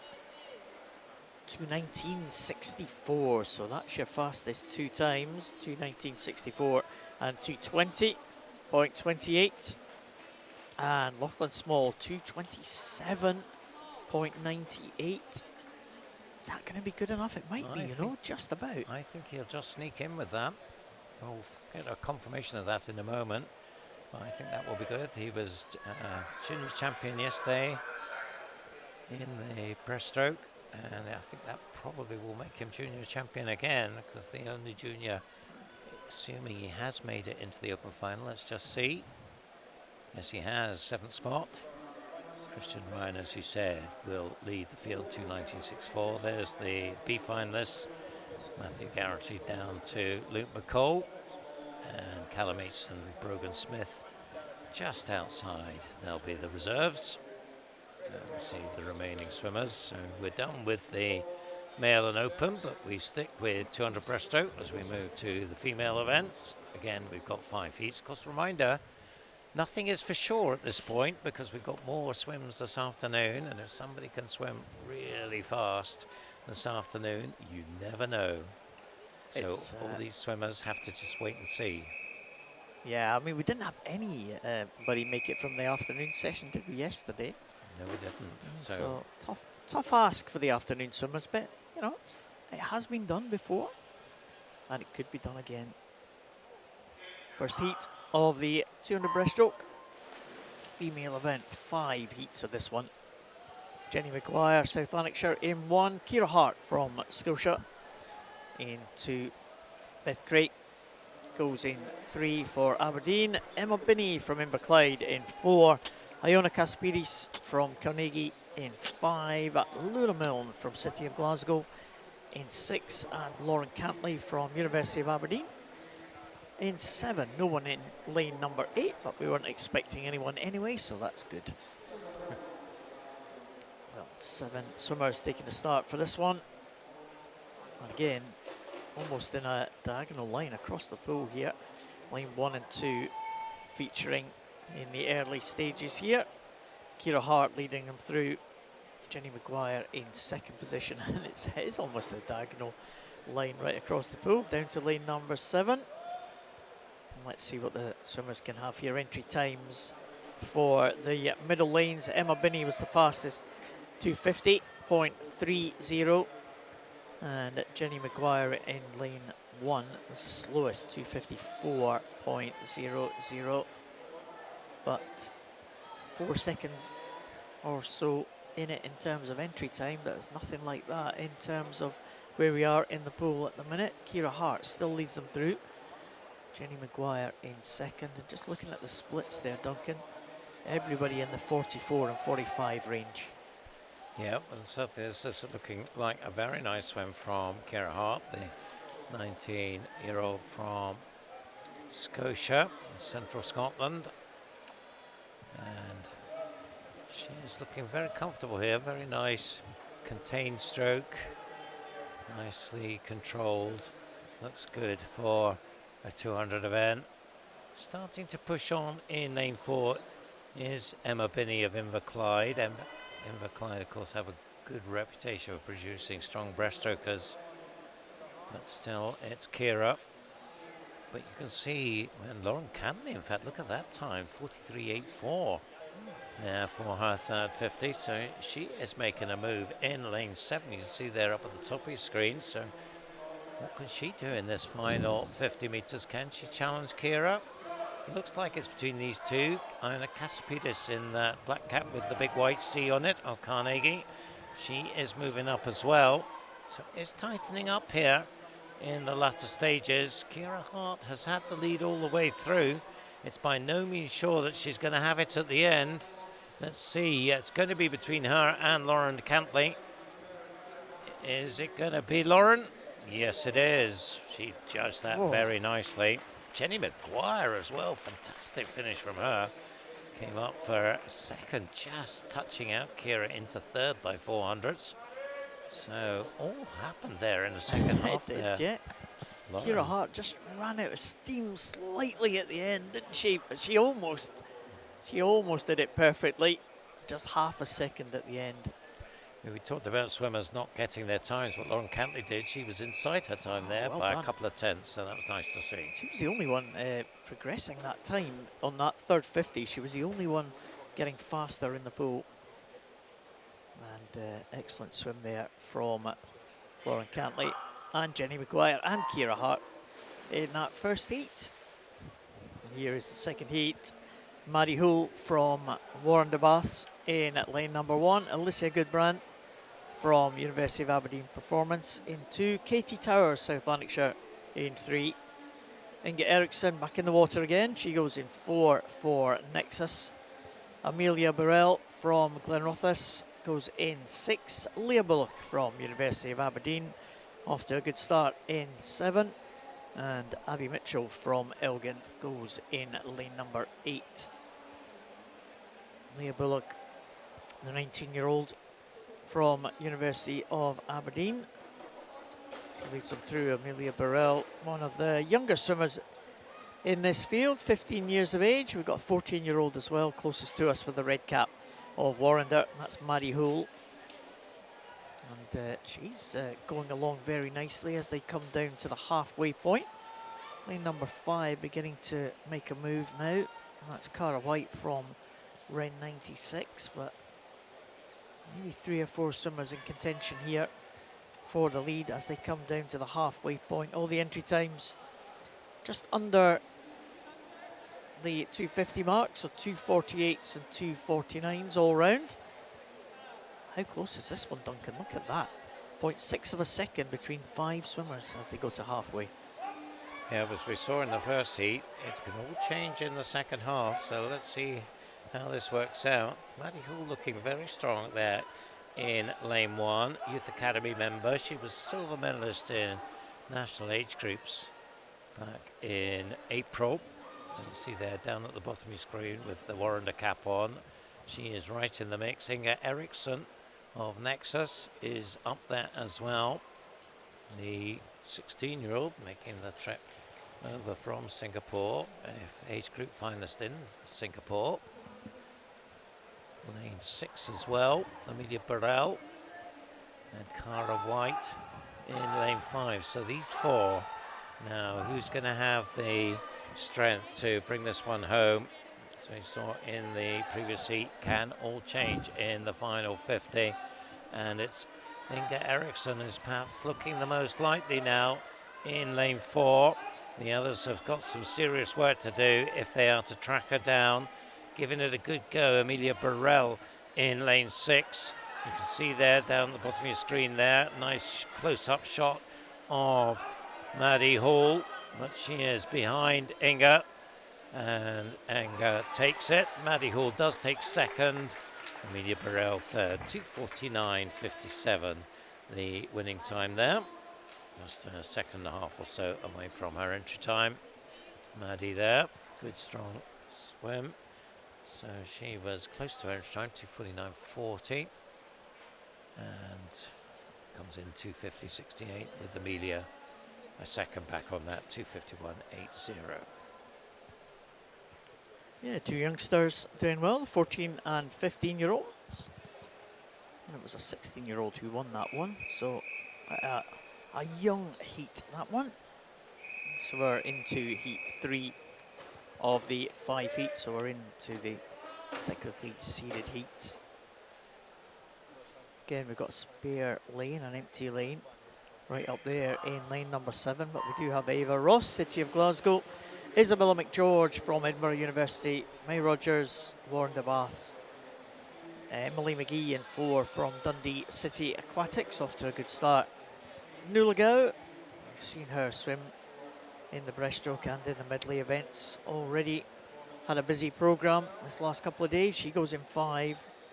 Millie Searle from Geary, 14-year-old youngest in the field, goes in 6. And Eva Robertson from Highland out there on her own in lane number 8. So this is the seeded heats. Emily McGee is the fastest entry time, 2:33. It's just ahead of Nuala Gow's 2:34, but expect a little bit more between the swimmers in this one. Expect more of the traditional spearheads, which we're getting quite nicely right now. Yeah, I kept my teeth organised. Emily McGee is looking very strong here. Based at Dundee City Aquatics, is really moving and showing her progression in leading breaststroke circles in Britain now. 5th in this event last year, went one better than that at short course where she was 4th, so I'm sure wanting to have a place on the podium in this one this evening. And she's got a comfortable lead over Nuala Gow. We saw Nuala in the individual medley with a nice breaststroke section, and she is in a comfortable 2nd place for University of Aberdeen. Another swimmer who's been around the block quite a bit, 6th in this event last year, just behind Emily McGee. Did her learning at Geary, as so many great swimmers have done. She's about a 2 3/4 behind Emily at the 150. Millie Searle, who was junior champion in the 100 breaststroke yesterday, she turns third. A real impressive talent, so another Geary swimmer. And just behind her in the red cap of Warrender May Rogers. But there you can see our front two. The gap has shrunk a bit. I don't think Emily will be caught, but maybe just easing the throttle back a little bit in the second half. So now it's just about a body length between them as they come in. 2:36.74 and 2:38.29. So their job is done. They should be comfortably into the A final. Millie Searle, let's see how she does with that 2:44.33. The youngster from Geary, just 14 years old, and a nice third place for her. Pretty decent times there at the front of the field, just a couple seconds outside the entry times for Emily McGee and for Mulligau. So they should be safe into that final, you would think. 2 heats to come. We'll see what happens to these swimmers now. Gabriella Winton from Monifieth in 1, Zara Kravici Lothian in 2, Cora Langham goes in 3 for Bath University. Anna Morgan in 4 for Edinburgh University. Anna Finlay in 5 for Derwentside and Gateshead. Next to her teammate Evie O'Halloran Hutchison. Ella Thompson goes for Perth City in 7, and Katie Gillis for Renfrew Baths in lane number 8. So again, centre lanes, 2 favourites will be Anna Morgan and Anna Finlay. And Anna Morgan, again, another swimmer we saw in great form yesterday. An excellent swim in the 100 breaststroke and the 200 breaststroke for Anna Morgan. Very, very strong event as well. British Championships finalist for her. 6th position in that British Championships final. And Edinburgh University, well, a couple of, they did a clean sweep in the breaststroke yesterday in the 100. They'll be looking to do the same, I think, in this 200 as well. But a number of swimmers will try and put a stop to that one. But Anna Morgan going along nicely in lane number 4. Cora Lanham going very well indeed in lane number 3 as well. Cora Lanham, she's only ranked, I think, 8th coming in to this event here. She's right up alongside Anna Morgan now in the early stages. Anna Finlay down in 3rd place. If Cora Lanham can hold on to this one, Duncan, she's going to secure a place in that A final, that's for sure. Anna Morgan going well though at the front of the field. Yep, Cora's time at halfway was faster than Emily McGee in the previous heat. We'll keep an eye on that. Emily was 1:56.5 at the 150, so we'll see how that compares with Cora. And then we've got in lane 5 Anna Finlay as well, so 1:52.66, so that is comfortably the fastest we've seen at the 150 stage. But 1:55.52, that is 2nd fastest now, and Anna Finlay just behind Emily McGee's time in lane 5, and she is pushing quite hard now in this final 50. No doubt about the leader, as you said, British Championship finalist Anna Morgan, having an excellent season, and she is comfortably clear here. It'll be a question of which lane near the front of the field she'll occupy tonight. Wouldn't be at all surprised if it is one of the golden lanes. 2:32.89 the time she comes in on, so well faster than the previous heat. Cora Lanham 2:37.11 in the end, just slightly slower than Emily McGee, so that will put her at the moment 3rd fastest.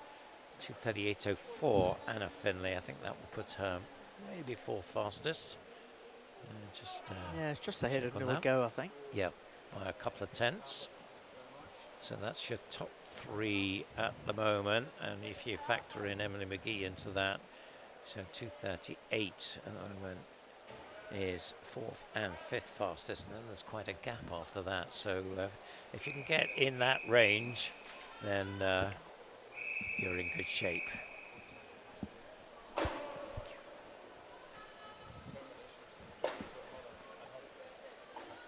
So the final heat. It's like Lucy Stoves from University of Stirling, Eric Scobie from Stirling Swim, Emily Morgan-Hughes, Bath University, Cara Hanlon back in the water again. She goes in lane 4. Medalist, gold medalist last night in the 100, and Hannah Bowley also on the medal podium last night in the 100 breaststroke. She goes in 5. Amy McLeod in 6 from City of Glasgow. Abby Whitfield in 7 from Derwentside and Gateshead. And in lane number 8 is Leonie Bidborough from Heart of Midlothian. Interesting that we saw Abby Whitfield and Leonie Bidborough very early yesterday morning in the 400 IMs and swimming really well, pulling through in the individual medleys on the breaststroke leg. So no surprise to see them do the 200. No surprise to see the medalists from the 100 back in the water again. Cara Hanlon was fantastic last night in the 66 range, wasn't she? Amazing. Yeah, that was a very strong swim from Cara. Another one who will be swimming in the Island Games. In fact, she said that that's her focus for the summer here, representing the Western Isles, because comes from Stornoway. Yeah, Jack Thorpe was telling us that last night on the live stream. He'd been speaking to Cara. And Cara just missing out on a place on the World Championships team. And yeah, Island Games. I mean, that's where she started, isn't it? You get the people that from the islands, a lot of support from the islands, and she seems to be delighted to be representing the Western Isles at these International Island Games in a few weeks' time. Yeah, her dad, the coach over in Stornoway, and yeah, so we're glad to have the old firm reunited. But she's got a tussle here because Hannah Bowley is pretty much with her at the 150. Check on the times, 155.48. That is not as fast as Anna Morgan, but slightly faster than Emily McGee's time. And the two of them now pretty much together, but you would think Cara will not stand any nonsense here, and she's not going to allow Hannah to get past her. Just opening up the throttle here down this final 50 just to make sure of it. And she's, well, they were almost together at the 150. They're certainly not almost together now. Cara Hanlon has just opened it up and said, look, I'm the boss here. I'm going to come through. I'm going to take the win. 2:33.48. It isn't as fast as Anna Morgan. She won't be worried about that. She will have lane 5 in the final.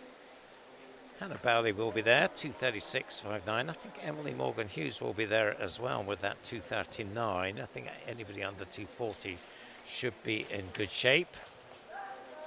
We will get confirmation of that in a moment as we see that result confirmed. 2:33.48 then, the winning time for Cara Hanlon. In the end, 3 seconds clear of Hannah Bowley. And there is your top 8, headed by Anna Morgan. Emily Morgan-Hughes does make it, 2:39. And then quite a gap, actually, 2:39 yeah, to 2:43. quite comfortable in the end, 8th and 9th, yeah. Millie Searle there. Ericsson just missing out on that B final. 1/100th ahead of Zara Kravich.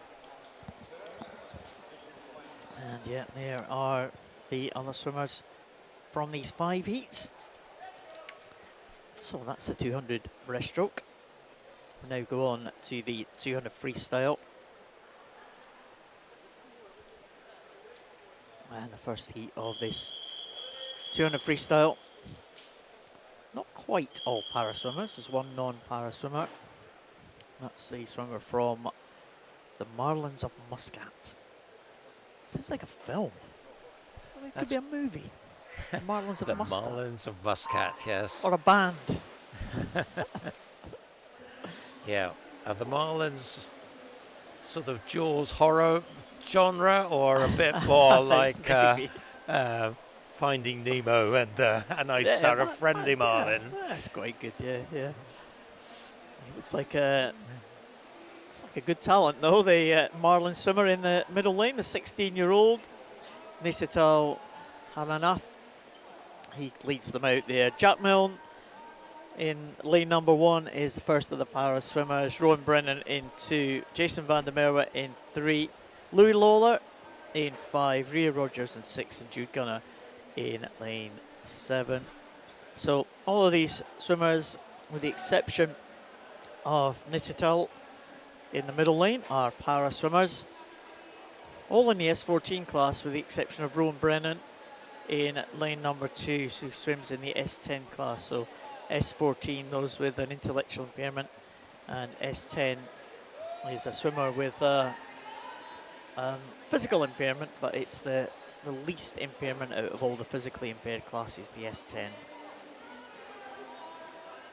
But all these swimmers, well, a couple of these swimmers just on the 2-minute mark. Nishtal Haranath trying to dip under that 2-minute barrier. Louis Lawler, his entry time on the 2 minutes as well. Double Paralympian Louis Lawler. So 1:28.50 gives himself, I think, an excellent chance of getting under 2 minutes. He needs to just push it on here. The others won't make it, but there's Jason van der Merwe just ahead of Louis Lawler, who we saw at the top of the podium yesterday. But can he just keep this going? Looks like maybe he's just finding it a bit tough at the moment, but needs to really dig in down these last few meters. I think he's going to do it. Yes, he is. Nicely done. Well done to Charlotte. 1:59.57 takes the win, goes under the 2 minutes. It's great to see Jason van der Merwe, Louis Lawler, second and third, so both of them S14, so they will rank in that order once we get to the classifications. I don't think we've got more than 8 para swimmers here. I might be wrong. Let's just have a look down the program. I think probably they'll all make the para final, and they'll know that, of course, going in. They'll know that what they need to do. So we have Harry Stewart in this one, who's a para swimmer right at the top. Couple of empty lanes, Duncan, here. It's unusual, so we've only got 6 swimmers. We have Giuliano Lastroni in 2. Brigham Sticker for Marlins in lane number 3. Magnus Morris goes in lane number... No, he doesn't go in lane number 4. He's the other one that's missing. We have Rehard Kadjis from Marlins, 2 Marlins swimmers on the either side of that empty lane. Finlay Bruce, Perth City in 6. Callum Sinclair from Warrender in 7. And Harry Stewart for Team GB Para goes in lane number 8. Harry Stewart again will be guaranteed a place in that para final. We saw him yesterday, I think, winning the IM and also winning the breaststroke as well, Harry Stewart. So he's had double success here in the para events. Breaststroke very much his speciality, and used that to good effect in the IM. But Giuliano Lastroni again giving himself a chance of going well under that 2 minute mark. His entry time, Duncan, is 2 minutes .00. Yep, so he was a couple of tenths behind the time that we saw in the previous heat from this show. So let's just check where he is at the 150s. And this show was 1:28.50, so he's actually moved now slightly ahead of him. So he's in good shape, you would think. 1:28.22. Looks to be picking it up nicely in the second half here. Lane 5 in second place is Rihard Skagis of Marlin. So again, another Marlin swim going nicely. Then it's tight for third. We've got Callum Sinclair in lane 7 and Brigham Stecker in lane 3, the other Marlin. But no doubt about the winner here, Giuliano Lastroni, and comfortably under the 2 minutes, 1:59.11. So nice improvement of 9 tenths on his entry time. Brigham second. So his time 2:01.34, and Rihard's just behind him, 2:01.52. On to heat number 3, and let's just look down the line. I can count 8 swimmers. That's nice. Greer van der Merlen Sterling swimming in 1. Ross Anderton for East Lothian in 2. Leon Molam of University of Stirling in 3, then 2 from City of Glasgow, and they are Alexander Bell. Oh, we've got a disqualification to tell you about, and that is Finlay Bruce of Perth City from that previous heat. So it's unusual in a freestyle event. yeah, can only assume he went off too quickly at the front, but he is a DQ. So just going back to heat 3, told you about Greer van der Merwe, Ross Anderton, Leon Molam, Alexander Bell. The next 4, Finlay Sang, City of Glasgow in 5, Ewan Jones, University of Stirling in 6, Ben Davison of Hatfield in 7, and Connor Aspinall of East Lothian in 8. Entry times here 1:58, 1:58.1 up to 1:59.1. Connor Aspinall up at the top of your screen. Good starts in lanes 3 and 5. That is Leon Molam in 3, Finlay Sang in 5. So strong off the blocks there. Also a decent start in 1, Greer van der Merwe. That Van der Merwe clan, there's 3 of them swimming in this event this weekend. Greer, the oldest of them, and Logan and Fraser. But Leon Molam it is who leads the way, 26.57. Good strong start. Look at that strong stroke. Over revving, he's just showing all that power in the arms and legs. That stroke from Finlay Sang as well. It's very unusual, bouncy, loping stroke there from the swimmer in lane number 5. Obviously very powerful because he's right there. Connor Aspinall going very nicely in lane 8. He turns second in a 57.3. So he is, well, in a bit of a battle for second with his teammate Ross Anderton, in fact, in lane 2, and then also Greer van der Merwe in lane 1. They're all quite a way behind Leon Molam, who looks to have this one pretty much under control. I think it is going to be Connor. We've seen some good open water swims from Connor recently in Fife at the East District Open Waters and Loch Ken in Galloway in the Scottish Open Water Championship. Still holding second by 4/10 at the 150, but it's Leon Molam who is going to bring this one in. It is an East Lothian battle, you would think, for second place. Just ahead of Ewan Jones now in lane 6. Ross Anderton in 2, Connor Aspinall in 8. But here's Leon as he comes in. His entry time, 1:58.28. He's well inside that. That's very nicely done. 1:56.08. Connor Aspinall, 1:59.61. That's close to his entry time, so he'll be happy with that, I think. And he beats his teammate Ross Anderton, who was seeded faster than him, so that's a little feather in the cap for Connor. 2:00.26 for Ross in 3rd place. Yeah, good stuff from Leon Molam. 1:56.08, big improvement there. And we're into the cyclically seeded heats already. Solomon Williams, Edinburgh University, Jensen Norris from Perth City, Aaron Olkers from University of Stirling, Rory McKinnon, City of Glasgow, Cameron Travis from University of Aberdeen Performance, Henrik Mascarenas from Bath University, and 2 Stirling swimmers, University of Stirling swimmers in the outside lane. Cameron Rapson, who had that great victory yesterday in the IM from the outside lane, and Josh Press goes for University of Stirling in lane number 8. Yeah, Rory McKinnon and Cameron Travis in the centre, 1:51 and 1:52 respectively in terms of entry times. Let's see if we can step up here. Jensen Norris, 26.13. The first 50. Again, right alongside Aaron Olkers from University of Stirling. And coming through in the middle, Cameron Travis now. Rory McKinnon still a little way behind the leaders, probably around about 5th or 6th place at the moment as they go into the halfway point. And got a little bit of work to do. That fastest seed swimmer in lane number 4, 7th place actually now for Rory McKinnon, 56.92. Aaron Olkers taking up the running. But McKinnon now maybe starting to move through the field, Duncan, maybe coming through into about 4th possibly as they come to this last turn. Yeah, a bit of a dangerous strategy for Rory here. He's going to really have to work it quite hard down the final 50. If he is to justify his seeding, it's Aranoko still leads the way by about 3/10, 125.38. So can he finish the job here? Going nicely in lane 7, Cameron Rapson, so we've talked about him. And maybe he's just moved into the lead. Here comes Rory McKinnon now, though. And he is pushing it on hard here. He really needs to push this. He doesn't want to be third here.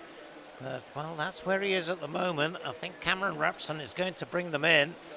And it is Aranoko second, Rory McKinnon third. So Rory's going to have an anxious wait now in the next two heats. 156.95. So we'll see whether that'll be good enough. It'll certainly be good enough for a second swim, but he'll want to be in the open final. He won't want to be in the B. And we'll see how it works out. But Cameron Rapson 155.78. Not very much faster than Liam Mullum, so he's very much in contention here from that previous heat. Just shows what a good swim that was from Leon. So 2 heats to go. This one, heat number 5. Just again looking down the line, I think everyone is present. So we have Cedar Gullen, Edinburgh University in 1, then 3 from University of Stirling. Pierce Greening in 2, Scott Fleming in 3, Arvind Chahal in 4, and Stefan Kravis of Edinburgh University in 5, Nathan Potter of Bath University in 6, James Body of Geary in 7, and Nikolai Cisnet, the 15-year-old from City of Glasgow, in 8. So Arvind Chahal, gold medalist yesterday, is taking this one out very strongly. And he is looking very impressive down this first 50. 25.96. A couple of tenths faster than the previous heat as he goes through the 50, and he's up by a good body length from Scott Fleming, bronze medalist for Scott yesterday. I think, from memory, I think that was 200 fly. Over at the top of your screen, Nikolai Cisnet is in that mix for third, along with Nathan Potter of Bath and others. But it is Arvin 54.01, now for second faster than the previous heat. And you see there 28.0 against 28.9, the next fastest for that second 50. With Scott Fleming now pretty secure, you would think, in second place, and then well, the other 6 swimmers are all going to have a bit of a fight. Yeah, it's going to be a close one, this one. Arvind Chahal, though, looking like he's going to make sure of that place in that final. Just slowing very slightly. Scott Fleming just making a little bit of a move back, but I don't think he's going to have enough to catch Arvind Chahal. And again, that victory in the 100 freestyle. Looking to follow that up with a good swim in the 200. And he's certainly going to secure that place now. He's slowing slightly. Not sure if he's just taking his foot off the gas. Look at these 3 coming in for third. Who gets the touch? Oh, Stefan Kravis. He looked quite comfortable with 30 metres to go, and then James Body and Nathan Potter both came roaring at him. He did hang on to third. Will 157.25 be enough? We'll see. But Arvin, he's very good there, 152.50. So that's within 2 seconds of his entry time. I think he'll be perfectly happy with that. There's the final heat, heat 6. Isaac Dodds, Josh Denham, Matthew Baker, Finlay Club, Henry Baker, Zach Slater, Peter Allen, Samuel Whitehorn. We have 2 from the University of Bath, 2 from University of Edinburgh, 3 from Stirling, Samuel Whitehorn from Midlothian, up there in lane number 8. Didn't check the lanes, I should have done that before I said that, but they're all there. Lane number 4, going well, Finlay Club. Again, another one we saw in the pool yesterday, Finlay Club. And Arvind Chahal and Finlay Club looking to renew that rivalry that they had in the 100. Baker it is, Matthew Baker, first to the wall, 26.13. Head of Finlay Club, and his namesake Henry Baker. So the 2 Bakers side by side here. Finlay Club in the middle of those 2. So those 3 are leading at the moment. Josh Denham also pretty much in contention here in lane number 2.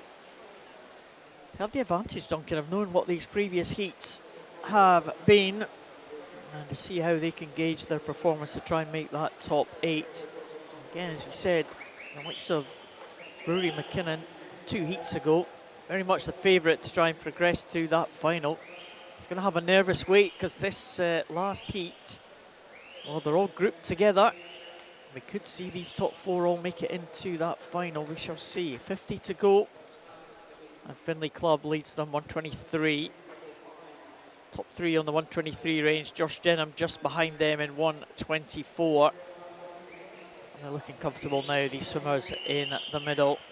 Matthew Baker, Findlay Club, Henry Baker just pulling away from Josh Denham. It's the man in the middle, Findlay Club. Let's have a look at the clock here. As he comes into the last 5. He's going to be in that final quite comfortably, 152.46. Just 400s faster than the previous heat, Arvin Chahal. So that's going to be interesting tonight. 153.15 in second place there for Matthew Baker. Just 6/10 ahead of Henry Baker. That was a faster heat, I think, that one. Yep. Peter Allen, 155.70. He'll certainly get another swim. Oh, just there, so you can see there's your top 8. Cameron Rapson didn't quite make it. It was good effort from the early heat. Aaron Oakus in 11th, and well, they're the ones in the B final. There's Solomon Williams, Josh Press will be the 2 reserves. Of course, we've said it before, we'll say it again, subject to what happens this afternoon. But we've done with 200 freestyle. As we just run through the last remaining swimmers, we go now to 400 freestyle for the females. And again, we've got 5 heats. And the first heat is predominantly, but not exclusively, para swimmers. They line up. Just checking again, is everyone there? I think they are. Tia Johnson swimming S10 for Dermot Side and Kate Said in 1. Connie Rapley, Team GB Para, swimming S9 in 2, as is Brooklyn Hale, S9 in 3. Molly Irvin Watson, the able-bodied swimmer from Freestyle in 4. Rebecca Somerville from University of Aberdeen, Performance in 5. Isabella Haynes, swimming S9 for Team GB Para in 6. Emma Imrie, S10 swimmer for South Ayrshire, and also S10 Olivia Patterson for University of Aberdeen, Performance in lane 8. So you'd expect the 2 able-bodied swimmers in the white caps in the centre lanes to dominate this one, and then there'll be a separate race, you would think, between these S9s and S10s. So not terribly different in terms of classification, so it should be a good contest, you would think, between the para swimmers. Yeah, I think so. There's a few good S9s that are pretty similar in terms of where they are in terms of their progression through the development into the GB team. So a few youngsters we're hoping to progress through to the international squads in the next few years. Of course, 3 years out from the LA Paralympic Games, that's going to be the focus for these para athletes. We've got a great squad of women in GB at the minute in terms of the para athletes, but not so strong on the men's side, certainly not on the physical impairments. That's quite a turnaround from a few years ago, isn't it? Where it was probably the other way around a few years ago. And you think of some of the great male para athletes we've had. Of course, our very own Scott Quinn from up in Scotland. Yeah, absolutely. One of them, but there are plenty of others. Ollie Hine comes to mind, for example, and others. Yeah, Jim Anderson. Yeah, well, that's going further back, but yes, S2 swimmer. We don't see too many of them nowadays in Britain. Yeah, absolutely. And yeah, Aquatics GB are trying to kind of promote these swimmers, trying to get these young swimmers into programs as well. So that's the aim. And there's a few young swimmers coming through, but maybe a few years away from getting into that Paralympic squad. And of course, the pandemic had a little bit of an effect on para swimming. I mean, it had an effect on swimming in general, but a number of the para swimmers we would have expected to kind of come through after the Tokyo Games in 2020, without access to pools and that, they just decided that's it. I'm not going to continue after that. So we had a little bit of a dearth of talent there, maybe. And I guess if you had maybe slightly vulnerable on the health side, then you didn't want to take the chance during the pandemic, and so you could perfectly understand why they took that view. But as we expected, it is the two able-bodied swimmers well clear, and Molly Irvine-Watson in particular, the free swimmer, looks to be comfortably in control here as we see her coming down to the 250 turn, and she's going to be well clear of Rebecca Somerville through that turn. 259.19, a 37.0 there against a 38.2 for Rebecca. Then you can see there lane 3, the leader of the para swimmers, that is the 15-year-old Brooklyn Hale, so she's going very nicely in lane 3. She's a good talent, Brooklyn Hale. She's an arm impairment, very similar to Tony Shaw, who's based in Aberdeen, who's been kind of the leading light in the S9 classification over the last few years. And Tony's still very much involved. I see Tony every day. I go into my local pool. That little that poster that they have, her and Duncan Scott, promoting swimming in schools. She was embarrassed by that when I told her I saw her every day. She says, yeah, everyone says that to me. I see you at my local pool every day, yeah. But yeah, still very much, not at these championships, I don't think, Tony, but yeah, building towards those trials for the World Championships later on in July. These two swimmers are the only ones in shot at the moment. Molly Irvine-Watson, Rebecca Somerville. They're going in 4 and 5, 4:48.00 and 4:48.20. Dumfries swimmer ahead. Dumfries had some success yesterday, didn't they, with Amber Hinton, who's on in a few heats time with that 1500, that fantastic 1500 freestyle. So I'm guessing Molly Irvine-Watson is a training partner of Amber Hinton. It'd be unusual if she isn't. Yeah, very strong program down in Dumfries with Anthony Ryan coaching there, and Molly Irvine-Watson putting in a good show here. Not going to quite manage her 4:48 entry time, but not going to be too far away from it in the low 450s as she comes in 4:52.83. Rebecca 4:54.36. Now we'll see the para swimmers coming in, and here is Brooklyn. So Brooklyn entered on a 5:04. Nice finish there, Duncan, on a good arm. That's a skill that the arm amputees practice. No point in swimming for 400 and then losing out by half a second finishing on the wrong arm, so that was a nice finish. You never really think about that, don't you? But that's really important when you think about it, isn't it? Isabella Haynes there, 5:21 for her. Just again 5 seconds or so away from entry time. Again, these para swimmers will all get another swim tonight. 5:30 for Connie. Olivia 5:34. That's a big improvement. 5:45 for her entry time. So well done. University of Aberdeen swimmer, they're putting in a nice swim there. Tia Johnson 5:41, Emma Imrie 5:44. So Tia also inside her entry time.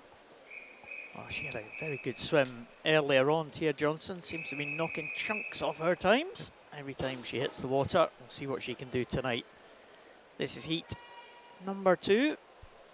Amy Rimmer from Bells Hill, closest to us with that red cap. Madison Cool, University of Aberdeen performance in 2. Kristen Mackay from Finns in 3. Molly Weir from Heart of Midlothian in lane number 4. Naomi Wilson goes in 5 from Warren de Bath's. Maya Loon from University of Aberdeen performance in 6. Sarah McGuffey from City of Glasgow in 7, and Grace Renfrew in lane number 8. Is it Maya Loon, Duncan? Luna? Loina, I think. Oh, Loina. Loina, I think. Okay. I think I'm right on that, but tell us if we're wrong. I'm just thinking of the loons from Aberdeen. But that's Loons and Quines. yeah, that's right, yeah. That's but maybe that's something spelling. different, yeah. And the loons for the boys, aren't they? So, yeah, that's right, yeah. Yeah, so we won't put Maya in that category. Now, that's pretty close here, certainly a lot closer than the first heat. We've got lane 1 off to a decent start. Amy Rimmer from Bells Hill. Lane 4 as well. Molly Weir. Another one I talked about, swimmers moving from West Lothian, where sadly the the performance squad in West Lothian is now disbanded, and a lot of the swimmers have gone to either Forth Valley or Heart of Midlothian, and Molly chose the route Edinburgh bound and is to be flourishing in Edinburgh. A 17-year-old, and has the narrow lead here coming down length 3. Beside her in lane 3, not talked about Krista Mackay. She is representing Finns here, but trains under Elaine Johnson at Strathallan School. So we'll see what she can do, because that's a terrific programme, has produced some great swimmers, and not least of whom a certain Duncan Scott back in the day. So Yeah, I think Elaine made a presentation to Duncan at the British Championships. And, that was nice. I don't think it was the IM. I think it was the IM when he won gold. So it's a feature of the British Championships, actually. Get family members and friends to make the presentations. It's been good. People making the teams, people making the Olympic squads. They had the parents in, presenting them with medals on the awards last year at the Olympic trials last year. So yeah, nice feature. 2:19.42. It's around about 3 seconds faster than the first heat at the halfway stage. Molly still leads the way by about 1.3 from Kristen, but Kristen's certainly not out of this in lane 3.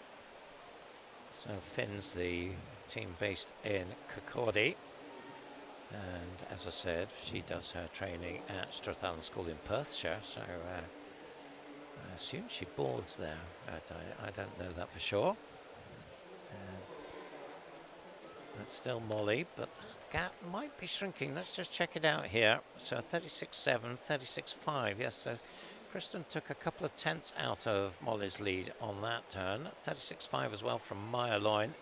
She's in the white cap there for University of Aberdeen.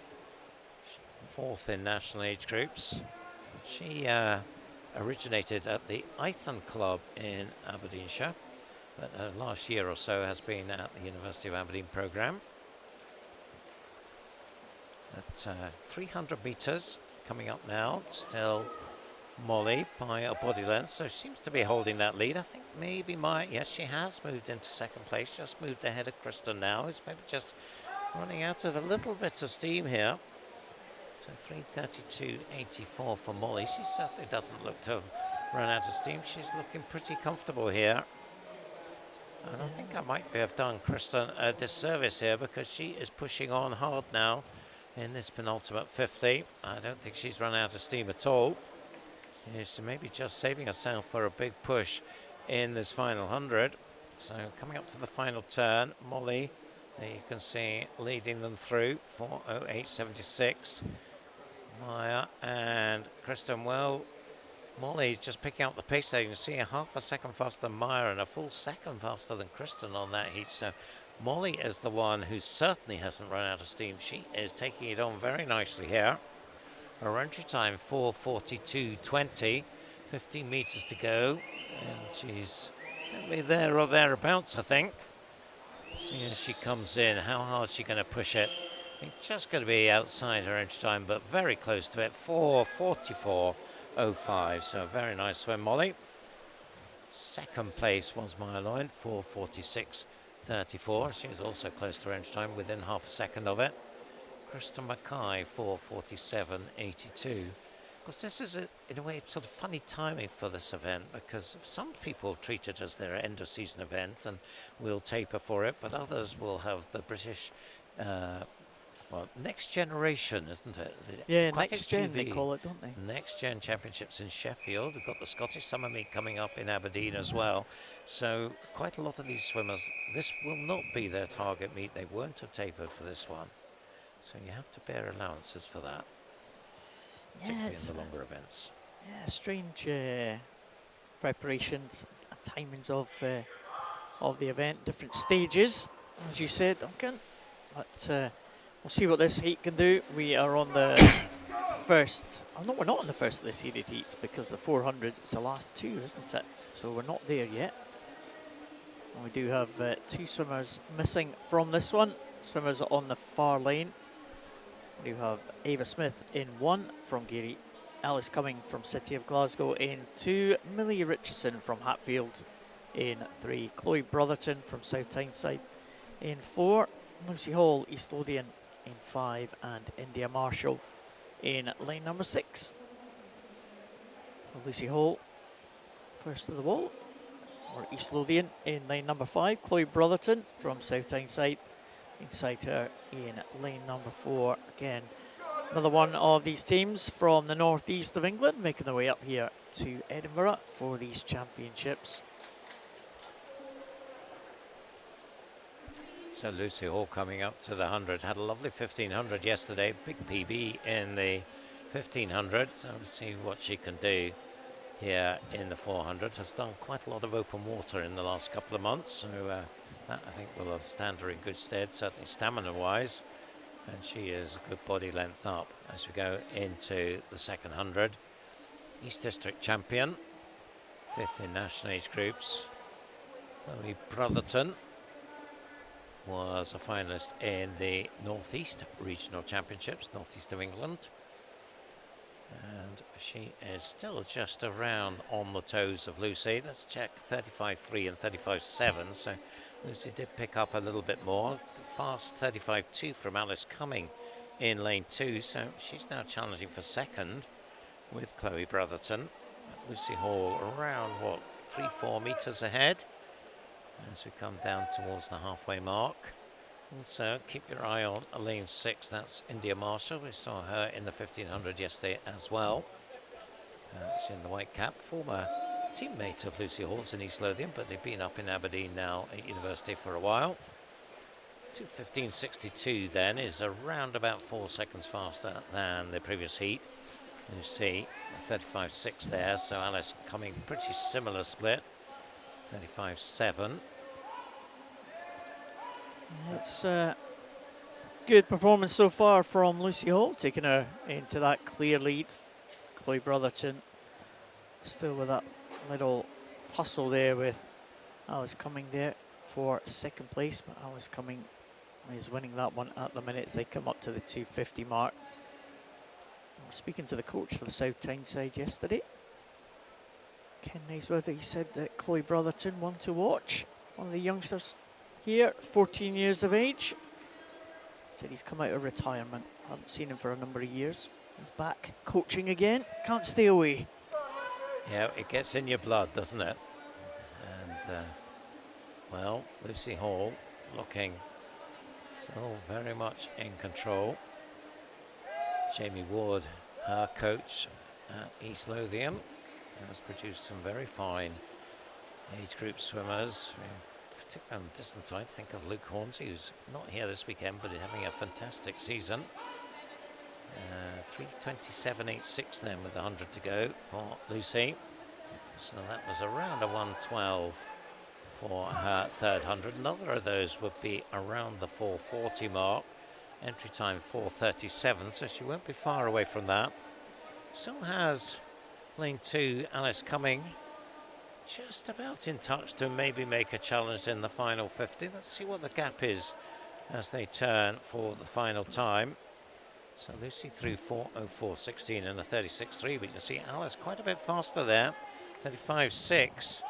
So, well, is Lucy going to be caught here, or can she find enough to see her through? At the moment, it looks like she will hold on to this lead. I think maybe just picking up the pace down this final length now. So Alice Cumming second, and then we've got good three-way tussle because coming up fast, Ava Smith in lane 1 along with lanes 4 and 6. But it's Lucy who takes the win, 4:39.33. So again, under 2 seconds outside her entry time. So nicely done, Lucy. Alice Cumming in second, Chloe Brotherton just holding off Ava Smith for third place, and India Marshall pretty close as well. 4:41s, 4:42s there. Third, fourth and fifth. Might have another chance, Duncan, of another swim here with only of the 2 seeded heats to come. So we might see certainly Lucy Hall in with a good shout of having a swim at least in the B final. So we might see her again That's the lineup for heat number 4. Karis Mooney, City of Glasgow in lane 1. Maria Mischenko from University of Aberdeen Performance in 2. Natasha Dupree from Millfield in 3. Phoebe Arbuckle from Warren de Bath in 4. Mari Craig from Edinburgh University in 5. Amber Hinton back in the water again after that great swim yesterday in the 1500. Faye Rogers continuing her heavy programme. She goes in lane number 4, lane 7. This 400, 4:34.24 her entry time. And Amelia Mardell from University of Aberdeen Performance in lane number 8. So again, we've got 2 gold medalists from last night, Duncan. We've got Amber Hinton and Faye Rogers next door to each other. A para swimmer, Faye Rogers took para titles last night. Amber Hinton took that great 1500 and dominated that 1500. Yeah, interesting to see Phoebe Arbuckle here because she withdrew from the 1500 yesterday. Was actually on paper the fastest qualifier for the 1500 but didn't swim it. But here she is in the 400. Just had the lead there. 1:04.12 at the 100, but well, right with her. Natasha Dupree of Millfield in the green cap in lane 3, and then just behind her is Mari Craig and University in 5. So those are the leading 3 at the 150. 137s, 138s. Amber Hinton, the 1500 winner. As you said, Paul, she's currently in 4th. We'll possibly expect to see her push on later on here, but it is Phoebe. Phoebe, member of the Scottish junior team, was 4th in the junior final at the British. 4th as well last summer in the British Summer Championships. Silver medalist in this one last year. And she's up by best part of her body length at halfway, 2:10.89. As you'd expect, that is a fair bit faster than Lucy Hall's split. Just checking on that, she was 2:15.62. That would, if she was in this race, she'd be about 5th at the moment. Well, it's a threesome at the front, led by Phoebe Arbuckle in the red of Warrender and Natasha Dupree in the green of Millfield. Natasha was also in the British Championships where she did her 4:25 entry time. Didn't make a final, but wasn't far away. Lane 5, Mari Craig has been a very consistent performer. She was in the final in the British Championships, 3rd in the B final. So she knows her way around a 400. And so, well, it's hard to see past these 3 at the moment as we come up to 300. With Phoebe looking as like she's well in control of things. 3:17.69 with 100 to go. Is anyone going to challenge her, Paul? Well, Mari Craig looks most likely, if anyone, he's going to do that. She's working fairly hard by the looks of things, by the look at the leg kick for Mari Craig. Phoebe Arbuckle is holding on, but Craig is coming back, you would think, alongside Phoebe Arbuckle as they go into this final turn. The gap has closed only by 6/100, so it looked like there was a little bit more of a closure of that gap there, but Phoebe Arbuckle looks like she has this one under control. Mari Craig right on the feet now of Arbuckle, and this one has been settled. I think Dupree is going to be in 2nd position, and up there in lane number 6 looks like Amber Hinton as well, giving herself a chance of being in the top 8. Only one more heat to come, but Phoebe Arbuckle will certainly be there. 4:22.91 for the Warrender swimmer. She did pull away from Mari Craig in the end by around about a second. 4:24.88 should be good enough. Tasha Dupree should be there as well, you would think, with 4:26.48. Amber Hinton, 4:31.18. Might make it as well. She's well ahead of 5th place, Mary Mischenko. So one more heat to come. Amber Hinton, 4:31.18. Faye Rogers there, 4:43, so well off her best time, but she'll be swimming in that para-final tonight, and well, she'll, I think, go quite a bit faster. Having a very busy program, isn't she? Swimming every 5 minutes, it feels like. She is, and she'll be back again for more finals tonight.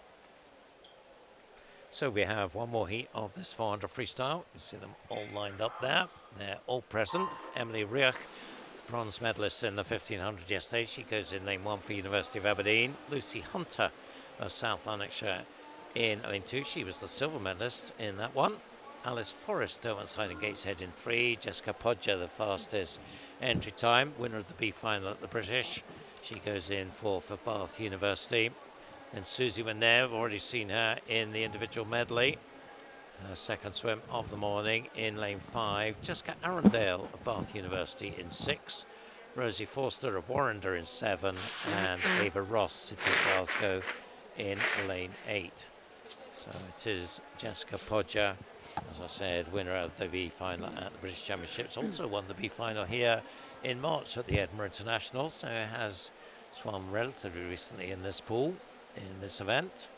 So she leads from Alice Forrest, the Derwent-side and Gateshead swimmer, Northumberland and Durham County Championship, and 4th in the British Summer Championships last year. She's not far behind Jess there, just 4 tenths through the 100, 1:01.91. That is a fair bit faster than the previous heat, so taking it out quite fast here.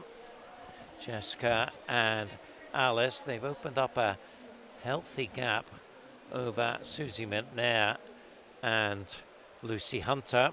Not too much separating them in lanes 5 and 2, but there you see the two at the front, and there's Jess going through, but only a 10th up now. So you can see a 32.8 from Alice there. She is taking this one out pretty aggressively. 16-year-old, so one of 3 16-year-olds in this final heat. Lucy Hunter and Ava Ross the others, but wow, Alice Forrest is giving this one a good go. She's certainly sticking to the task, isn't she? Really good swim here from Alice Forrest. Jessica Podger, is she still going to have the lead at the halfway point? Oh, Alice Forrest takes it. Good turn, 8/100ths ahead of Jess Podger.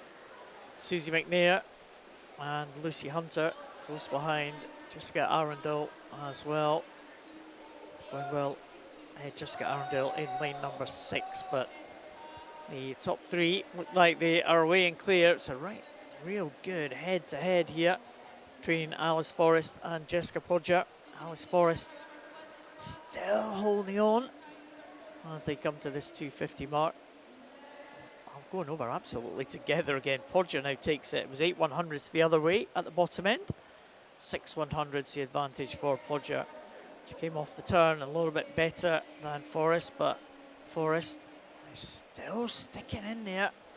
They're quite close to each other in terms of the lanes. We talked about these big wide lanes, but Alice Forrest is right over on the side of Jessica Podger. And Podger's looking quite close to the lane rope as well, next to Alice Forrest. She's probably a little bit more central than Forrest, but not by much. They go over together again. Podger just with a couple of tenths advantage now. Susie McNair clear in 3rd and Lucy Hunter clear in 4th position, but again might come under pressure from Jessica Arundel. But I think Jess Podger might just have enough strength now, but Alice Forrest still working really, really hard here, the 16-year-old in lane number 3 as they come up to this final turn. Jess Podger keeping an eye on Forrest as they come in. Again, they're together, Duncan. What a race this has been.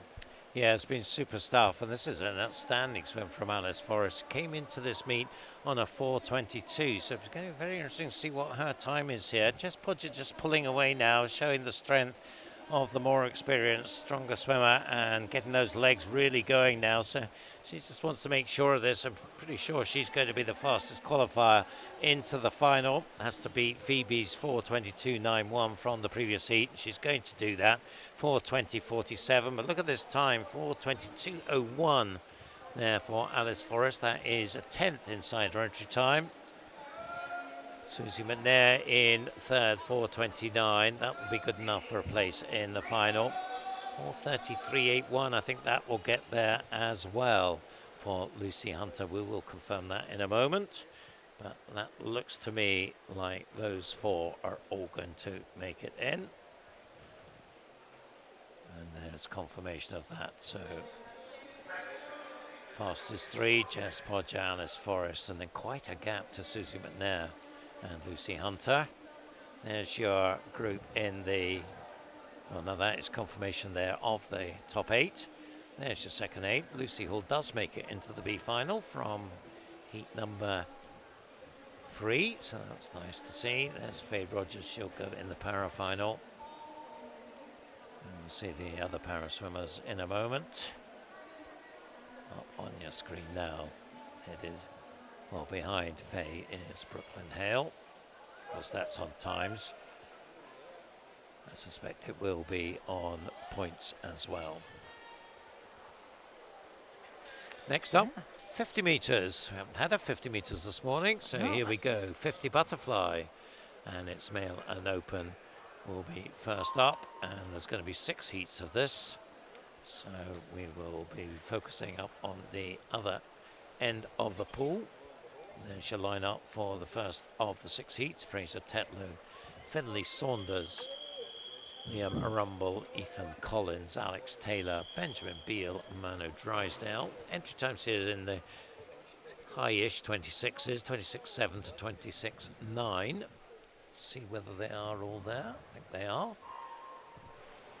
So this will be fast and furious as we see them coming down. Lots and lots of water flying around all over the place as they come down. Lane 4 is Ethan Collins. Lane 6 is Benjamin Beale. Manu Drysdale not far away as well, but I think it will be Ethan in lane 4. He's just going to come through and get this one. Also going well, Finlay Saunders there gets second, just ahead of Benjamin Beale.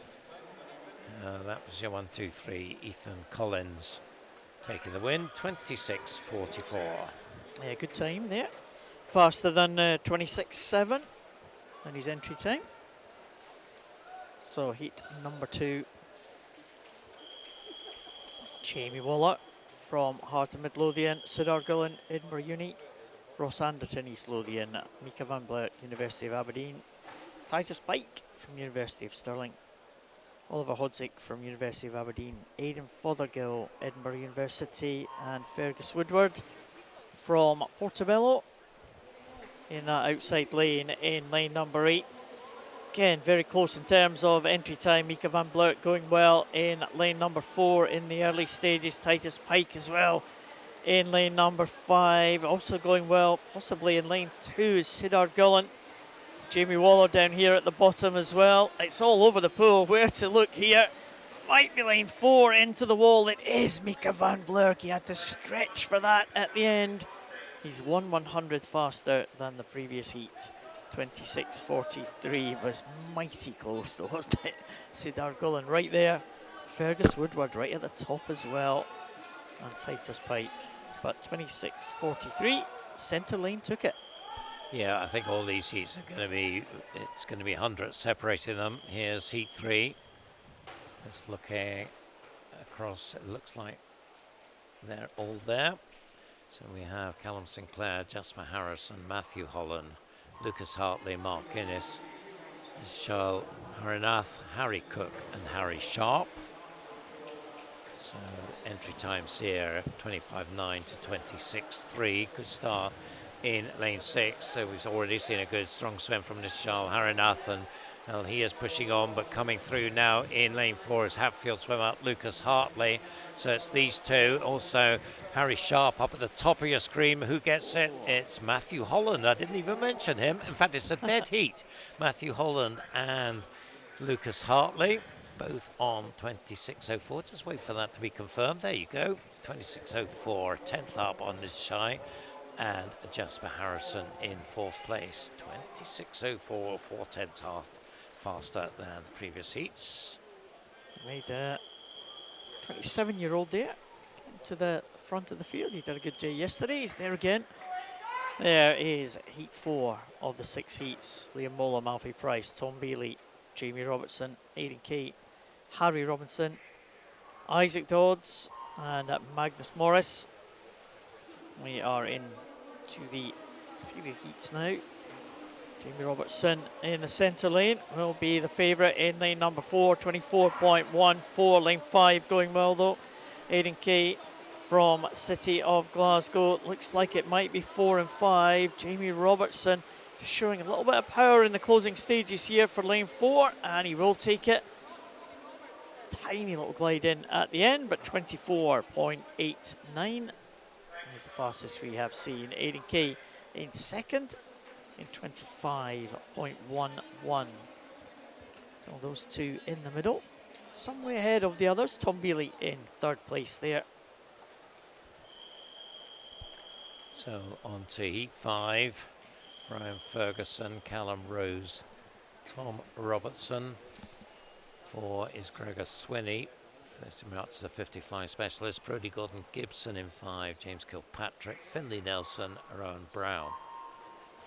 Complete the field, 24.07. Gregor Swinney, of course, represented Scotland in the Commonwealth Games in Birmingham, and he will be pushing on. We have noted Jamie Robertson's time, 24.89, and it looks like he has got the lead here from lane 5, Brodie Gordon Gibson. Probably more familiar on the longer distance, Brodie, but he's going nicely. But it's going to be Gregor takes the win, 24.65. That's a quarter of a second faster than the previous heat. So fastest so far with one heat to go. Second was Brodie Gordon Gibson, 24.99. Callum Rose in third, 25.03. Nicely inside his entry time, Callum, 25.2 entry time, so 2/10 knocked off that. Just back from injury. Well, final heat to come. Nathaniel Shanubi, Harry Morgan Hughes, Kieran Lennox, Brogan Hyde, Thomas Carswell, Rory McKinnon, Benji Jeffries and Logan van der Meulen. This should be fast and furious. Brogan Hyde in the centre lane, 23.88 for the University of Stirling swimmer. That was his entry time. What a good start. One lane down from him for Kieran Lennox, University of Aberdeen performance in lane number 3. It might be 3 and 4 as they come into the closing few strokes here. Is it going to be Lennox? It might well be. It is 24.52. I think that's just the fastest, I think, by around about a tenth of a second. Brogan Hyde in second and Tom Carswell in third place. All those swimmers into the 24-second range, and is that going to be good enough? Yeah, 24 was good enough to swim in that A final, Duncan. As we go Yep, it's going to be a tight one, isn't it? Very tight. And we're just hearing we do have that swim off for the 400 IM. Can you believe it? Samuel Jeffrey, Finlay Bennett are going to get to do it all over again at the end of this session. Lucky boys. Not sure if it's before or after the relay. Did we say before the relay? Think it's Anyway, it's after. at the end of the season, after the relay. After, I think, yeah. They'll need all That the would make recovery sense. time they want, really, won't they? Yeah. I don't think I've ever seen a 400 IM swim off before, so we're in new territory there. 400 freestyle, I think I've seen a swim off for. Really? I remember at I can't remember Glasgow. an IM. Remember there was a tie for 8th place in the 800 In the 800, freestyle, yeah, that's right. and they eventually decided, well, they Yeah, did swim 9 swim lanes. No, they off. swim 9 lanes in the final, didn't they? No, I think they did the swim off. I'm pretty Goodness. sure they did the swim off. We're into the Anyway. women's race now. Yep. India, Leonie Bryden, Bronwyn Payne, Ellen Denny, Helen Clubb, Emily Dawson, Katie Lowe, Madison Stewart and Iona Winifrith, the para swimmer. They go in that first heat of this 50 metres butterfly. 7 heats in all. And who is going to be first to the wall there? It's on the over on the far side. Katie Lowe in 30.06. Whoa, edging very close to that 30-second mark. Iona Winifrith just finishing now. And, well, we don't have the scoreboard because everything's gone blank in the venue here. But here we have it, 39.51 for Iona. very good 50-metre butterflyer, Iona, in the S7 class. British record held by Susie Rogers, who won the Paralympic gold back in Rio in 2016. So that's a tough target for Iona. She's young, she's got time on her side. But here we go for Heat 2. Charlotte Hunter in 1. Natasha McDonald, Josie Grimes, Penry Scobby, Rebecca Shand, Gabriella Lessing, Catherine Boddy and Chori Horn. Entry times here 29.8 to 30.2. Again, you've got pretty much a line of swimmers here. Lane 6 perhaps. That is Gabriella Lessing of Ren 96, but well, it's going to be all about nailing the finish here. But Gabriella, I think, does have the edge. As we come down, you can see she's just got maybe half a metre in hand as she comes in and takes it in 29.69. That's a couple of tenths inside her entry time. Well done, Gabriella. Here's the 1, 2, 3. Catherine Boddy in second, just 200ths ahead of Jory Horn. So the 32nd barrier has been breached early. Here we have Georgina Hawkins, Emily Schofield, Harriet Oldfield, Katie Simpson, Emma Scobie, Louise Connell, Kira Pimble and Freya Keeling. I think we have everyone here. Just looking down to the far side of the pool. I think everyone is all right. And again, 29.69 now, the new target. All these swimmers with entry times on the 29-second range. So let's see if they can edge closer to the 28 here. Emma Scobie going well in the early stages. Also Georgina Hawkins from Fauldhouse, closest to us in lane number 1. Might be lane 5 though. Emma Scobie, Kirkintilloch. And into the wall, it is Emma Scobie, 29.16. That's a big improvement, 29.63 her entry time, so I've been very happy with that, I think. Another great swim from Kira Pemble, takes 3 tenths off her time, 29.47. Katie Simpson in third. Yeah, don't have any time to breathe almost here as we go to Heat 4. Sophia McMahon, Heidi Wren, Millie Main Waring, Kate Baxter, Olivia Newman-Baronius, Rebecca Reed, Amber Hinton and Madison Cool. So entry times here just get into the 28s, 28.9 up to 29.3. So see if somebody can go under 29 here. Out of the dive, all very close. Lanes 4 and 5, the black caps of Kate Baxter and the S14 swimmer Olivia Newman-Baronius showing great power in lane 5. Looks like she's got the edge here. Also going well, Amber Hinton, well, showing her versatility here in the 50 butterfly, having won the 1500 freestyle. That's some double. 29.13 though. Olivia takes it by 300ths. Yeah, well done, Olivia. She was last off the blocks there, Olivia, but coming up into her stroke, 29 at 0.13 for Olivia Newman-Baronius. Excellent swim from her. It's not a Paralympic event for the S14 class, so I'm not sure if she'll be able to swim in the final, but maybe. Depends on the rules of the meet, of course.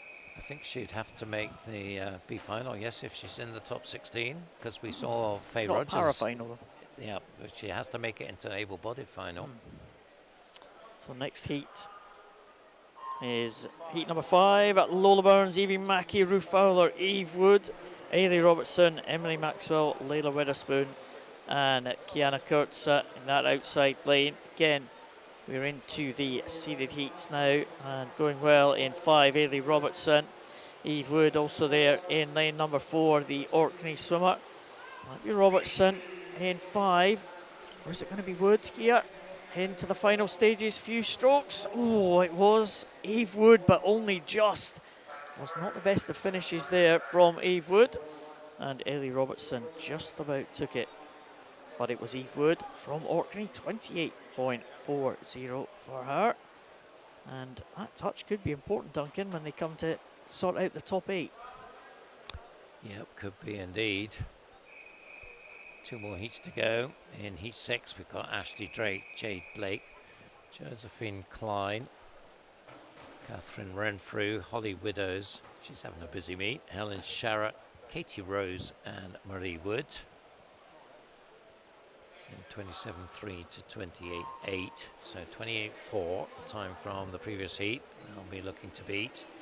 Catherine Renfrew of Perth City with the fast entry time. Didn't get the best of starts though. Next to her, Holly Widows started very strongly in lane 5. Marie Wood also going well up at the top of your screen in the white cap in lane 8. Now we're seeing Catherine Renfrew getting into a stride, trying to claw this one back, but it looks like Holly Widows is going to just hold her off. Ooh, it was close in the end. Just a tenth of a second, 27.92. So just the one swimmer now under the 28. That is Holly. Catherine just over at 28.02. And Josephine Klein third there, 28.24. So all of them faster than the previous heat, so they're in good shape with one heat to go. There's the lineup for the last heat. Kalila Smith from Aberdeen, Chloe Harris, Faith Yuda and Ciara Slauson, Edinburgh University, 3 in a row. Abigail McInerney, Inverclyde, Ailsa Clubb, Aberdeen Dolphin, Coco Croxford from South Lanarkshire, and Orla McInnes in the outside lane from Heart of Midlothian. Ciara Slauson, great 200 butterfly yesterday. She goes in lane number 4 under the 2:10, which was an incredible performance from Ciara Slauson at the front of the field yesterday to take that gold. Faith Yuda going well in lane number 3. Abigail McInerney in lane number 5, but it is Ciara Slauson, 26.88. Wow, she's right on form, isn't she, Ciara Slauson? That's only 4/10 away from Kiana McInnes' Scottish record. That was a fantastic swim. And that entered on 27.30, so taking nearly half a second off that. Wow. You notice she just took the one breath around about 40 meters into the race and then head down into the wall hard and by a long margin. Well, I didn't think we were going to see somebody as dominant as that. There's the... It's here that we're going into that 400 IM swim off now, so we're not doing it after the relays, we're doing it right now. There's also, I'm hearing, going to be another swim off after that. For choice. So, yeah, bonus events for you here. So all terrific stuff as we go through. Just see if I can give you details of that second swim off. I've not got it up for yet, but we'll get that shortly. But I can tell you about this one that is coming up now. It is Samuel Jeffrey of Hatfield and Finlay Bennett of South Lanarkshire. They both did a 4:59.50 earlier on in that 400 IM at the beginning of the morning.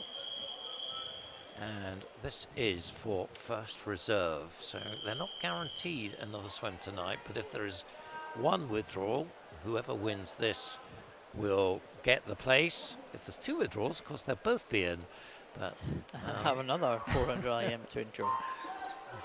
So it's for the B final, for reserve for the B final, Duncan. Yep, that's it. They have a joint 17th overall, 4:59.50. Let's see how they get on here. So we have Samuel Jeffrey in lane number 4 from Hatfield and Finlay Bennett in lane number 5 from South Lanarkshire. Hatfield swimmer with that pink cap, South Lanarkshire swimmer with the blue cap, so 0.2 of a second separating them. Should have had the splits from this morning, Duncan. We should have seen how they are going on. But yeah, absolutely tied. As you said, 4:59.50.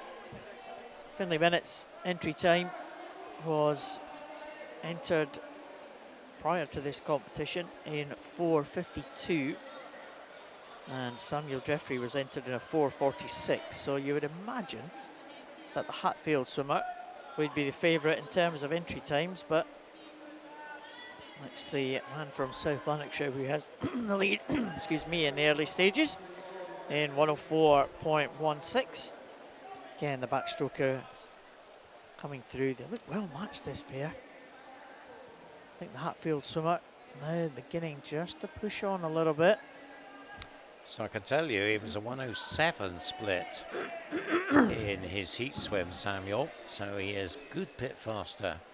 I think they're both quite a bit faster, actually. We'll just check on Finley Bennett. What was his split in the heats earlier?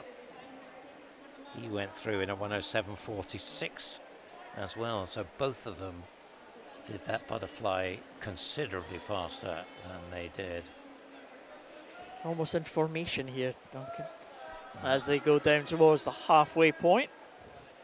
So Samuel Jeffrey at the halfway point did a 116 for his 100 backstroke, so 2:23.08 was his halfway split.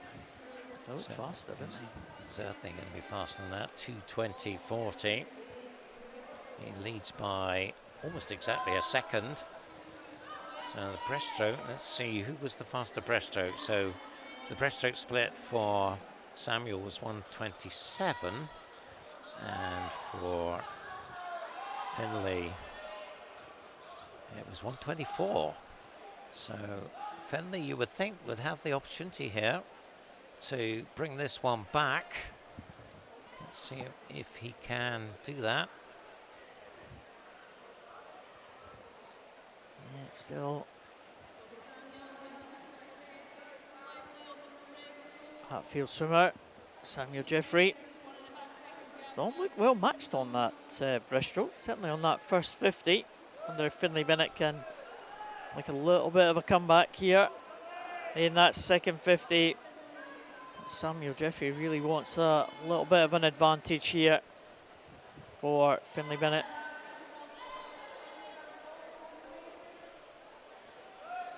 And Finley Bennett still holding on there. This is going to be another close finish, I think, Duncan. Don't tell me we're going to get another one. What a great swim-off we had yesterday in the 100 free. We've got another one here in this 400 IM. It is very close indeed. Samuel Jeffrey just has the lead. Finley Bennett closed up there by around about a second. And Samuel Jeffrey into his stroke. Finley Bennett, what has he got left there? Well, at the moment, it looks like the swimmer from Hatfield, Samuel Jeffrey, has got this one sewn up. Has Finley Bennett got anything left to challenge Samuel Jeffrey as they come up to this final turn?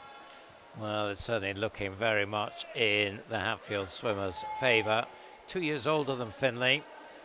As I said, 4:59.50. And he did have the faster entry time, 4:46.50. And really, they've got to treat this as their final. They cannot expect to have another swim. So really got to push the boat out here. They'll both want to be faster than they swam. And I think they're going to be.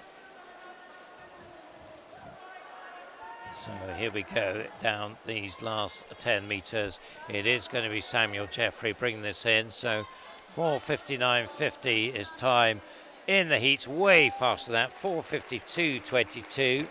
So good solid swim, 4:53 for Finley. So he'll be happy with that as well, I would think, although disappointed not to win the swim off. But both of them considerably faster than they were in the heats, and that is what you like to see in a swim off.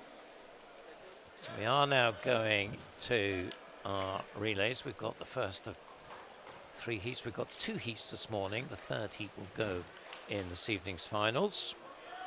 We have got another 2 swim-offs. I was hearing Duncan there for the 50 metres butterfly. But apparently they're going to swim them at the same time. So we've got 2 50 metres butterfly. Yep, so one from males and one from the females at 28.04. The 2 males, but let's focus on the relay. They were in the same heat, weren't they? Oh, yep. 28.04. So in this first heat of relays, we've got Carnegie C team, Borders B team, Alnwick Dolphins, Glenalbyn, Carnegie B team, Inverclyde, Borders A team, and Geary. Not sure what type of team they are. They certainly look like a junior team. So 4x100 freestyle relay, early leader in lane 4. Glenalbyn, led off by Ian Middleton. Beside them, Carnegie B with Nathan Wilson, and in lane 3, Alnwick Dolphins with Tom Robinson. So that's your top 3. 26.73 as we go into second half of the opening leg. It's 2 lengths from each swimmer here.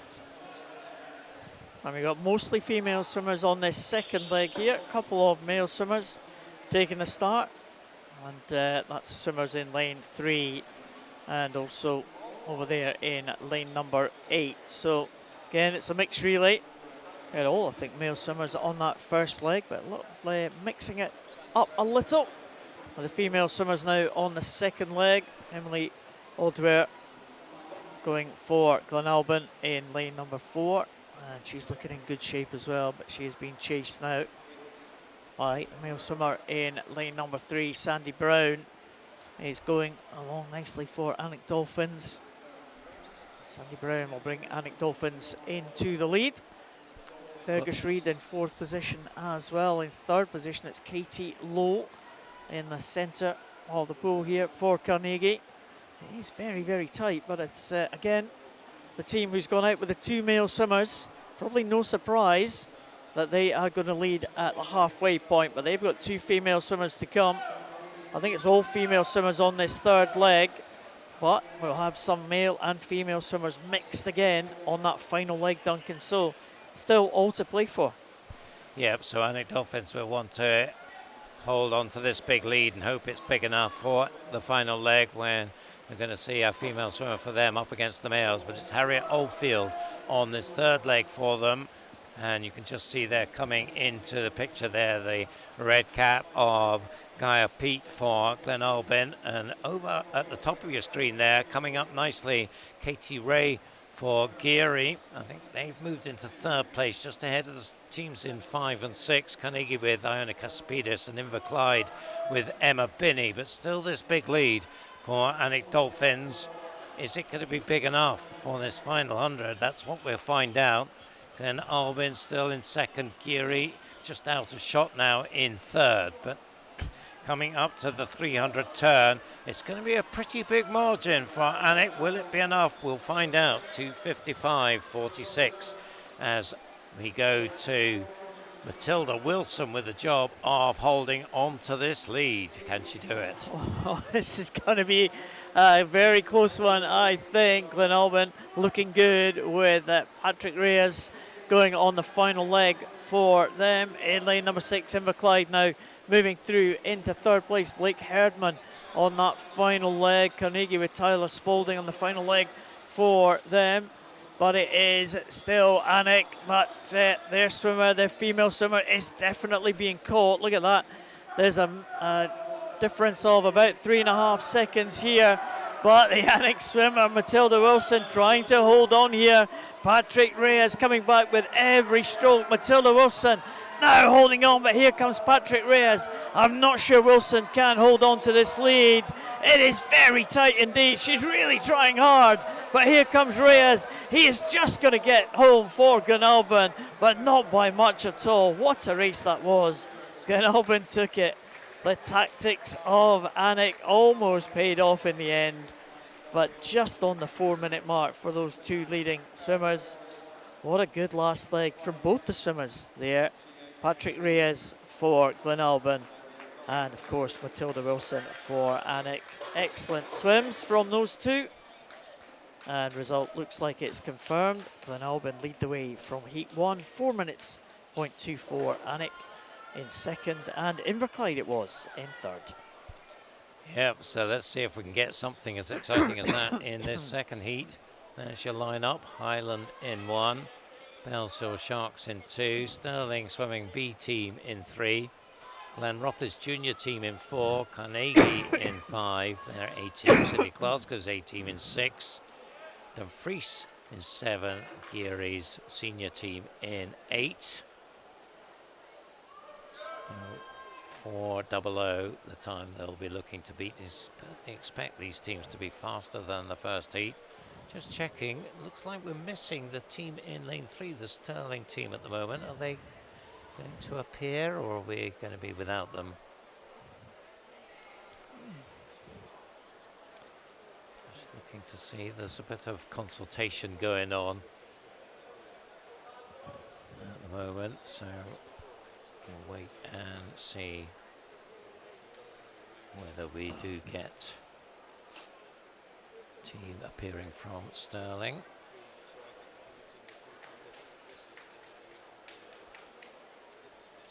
Swimmers look like they're there.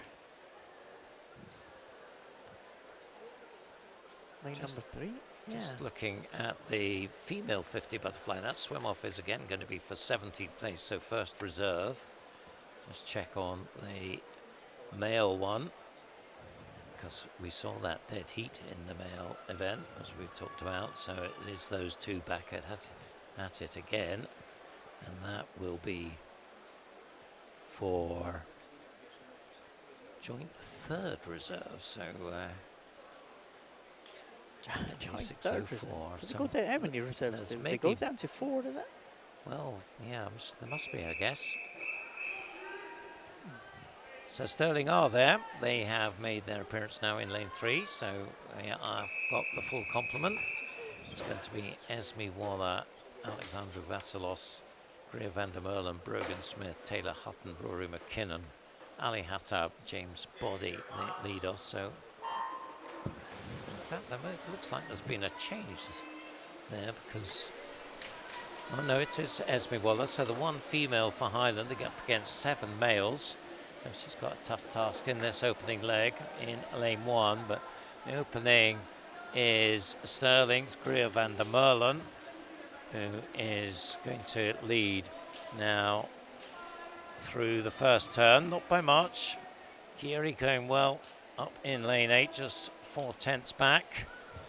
It is, as I mentioned, James Body in the water for them. Also up there in 6, Rory McKinnon leading off for City of Glasgow. So they've used a very strong swimmer at the front of this race, but it's James Body who is taking this one on and looking very strong here. But of course, things can change, as we know, but Kiri have the early lead and about 2 seconds faster than the previous heat. City of Glasgow second, Stirling swimming third, as Innes Gow goes in for Kiri against City of Glasgow's Aidan Kay. Yeah, Lachlan Small on that first leg, on the second leg, sorry, for Stirling Swim. And he has taken them into the lead. So the 3 teams with male swimmers on the first and second legs have gone out to that early lead. Lachlan Small looking very, very good at stretching that lead over the other 2.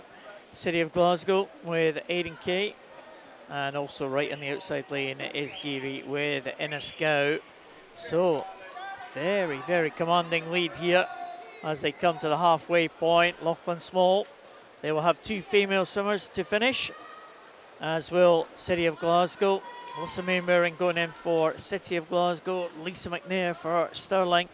And on the outside lane, it is Millie Searle for Geary. They have got a big lead, but can it be caught in the closing stages? It's maybe looking unlikely at this point, Duncan, because it is a huge lead, isn't it? It is. Let's just see the relative pace of these females on their first 50. So 30.5 for Lisa McNair. Millie Mainwaring quite a bit faster, 29.66. So she's still nearly 4 seconds back, but she did take about a second out of that lead in her first 50. And then behind them still Millie Searle, mainly known as a breaststroker, but doing her bit on freestyle for the team. So we of course will have some males on the anchor from a couple of the teams, maybe 3 or 4 of the teams. So well, we saw what happened in the last heat, but it's 2:50.92. Stirling will be anchored here by Sienna Melville, and she's got a good margin to protect here. You would think that would be enough to protect her against the females. Can any of the males come storming back? Still City of Glasgow in second, and it's Kira Morris on the anchor for them. Now moving into third place in lane 7 is Dumfries with Molly Irvin Watson. So again, another female there in third for Dumfries. Kiri now in fourth. Ellen Denny on the anchor for them. So it looks like nobody is going to challenge Stirling swimming here. They have really, it was that Lachlan Small second leg that made the difference for them. and is going to bring them home. There's a good old race going on for second now. City of Glasgow against Dumfries. That is going to go to the wire, but it's Sterling Swimming who bring it in 3:53.54, about 7 seconds faster than the first heat. That race for second went Dumfries' way by 3/10, 3:56.91. City of Glasgow third, Geary fourth. Yeah, so none of the male swimmers able to catch up. The lead of the leading swimmers, all anchored by the female swimmers. Sterling Swim take that one, Dumfries in second, and City of Glasgow in third, all faster than the previous heat. That's the final scheduled event, but we do, of course, have this double swim-off for us to enjoy. Lucas Hartley. 26:04s was the time for Lucas and Matthew, and 29:19 Kiana and Layla. So that's the lanes assignments. Always put a couple of empty lanes in between when you're doing two separate swim-offs together. So 2 and 3 for Lucas and Matthew, 6 and 7 for Kiana and Layla. Of course, the men will be faster than the women, but they don't need to worry about what's going on in the other race. They just need to worry about what's going on in their race, both of them. So just waiting for the swimmers to appear. Don't see them up there at the moment. So just got a little bit of a pause. Time to think back, maybe in terms of what we've seen this morning. Paul, what's been your highlight so far this morning? Yeah, well, it's Kira Slauson again. Been an excellent form. It's a convincing win there in the 50 metres butterfly just a few races ago. That was an excellent performance for her. Again, in the individual medleys, first thing out, we saw Susie McNair, who's had a busy morning, but you know, she looks dominant as well. She's going to be very tough to beat in that 200 metres.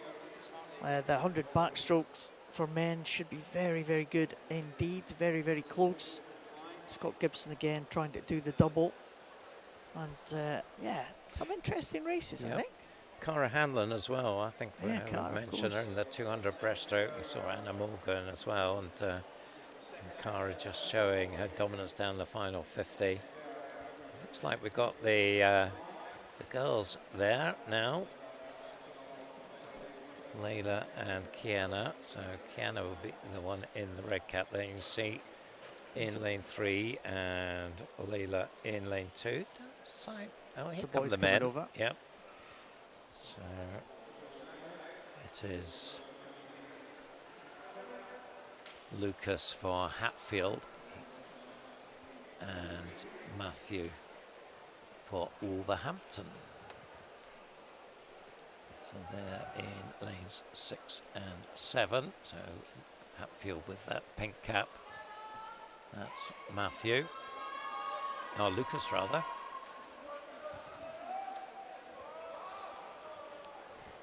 Lucas Hartley. Matthew Holland. Well, it'll be another cracking contest. This one should be two great contests here in the 50s. 50s were very, very tight, weren't they? Yep. Not much to choose between anyone in these 50. I mean, Kira Slauson, we mentioned there, was dominant in the women's, but could go absolutely anywhere in the men's events. And here are these swimmers trying to get themselves reserve spots. So 26:04 for the men, 29:19 for the females were the times in the heat. So let's see how they get on. Here they go. So the men's race, little to choose between them. In the female race, it's a slight advantage to Layla Weatherspoon. Edinburgh Derby, of course, Warrender against Hearts in that one. It's more spread out, Wolverhampton against Hatfield for the men, and it's the white cap leading the way.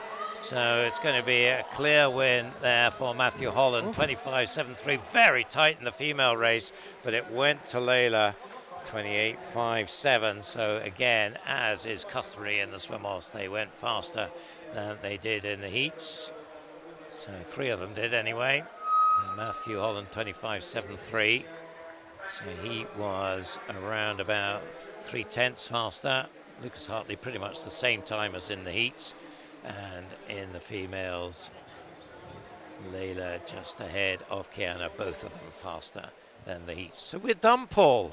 Oh, that was a relatively quick session. The swim-offs extended it slightly, an extra 400 IM for us. And the 50 metres butterfly as well. As you can see, just under an hour until we go into the afternoon session. Again, it'll be similar events to what we've seen this morning. And all the swimmers who have got the slower entry times trying to make it into those finals, the A or B finals tonight. So, well, it's been a good morning, Duncan. Thank you very much. 1:10, we're back. We'll see you then. But for now, goodbye from the Commonwealth pool.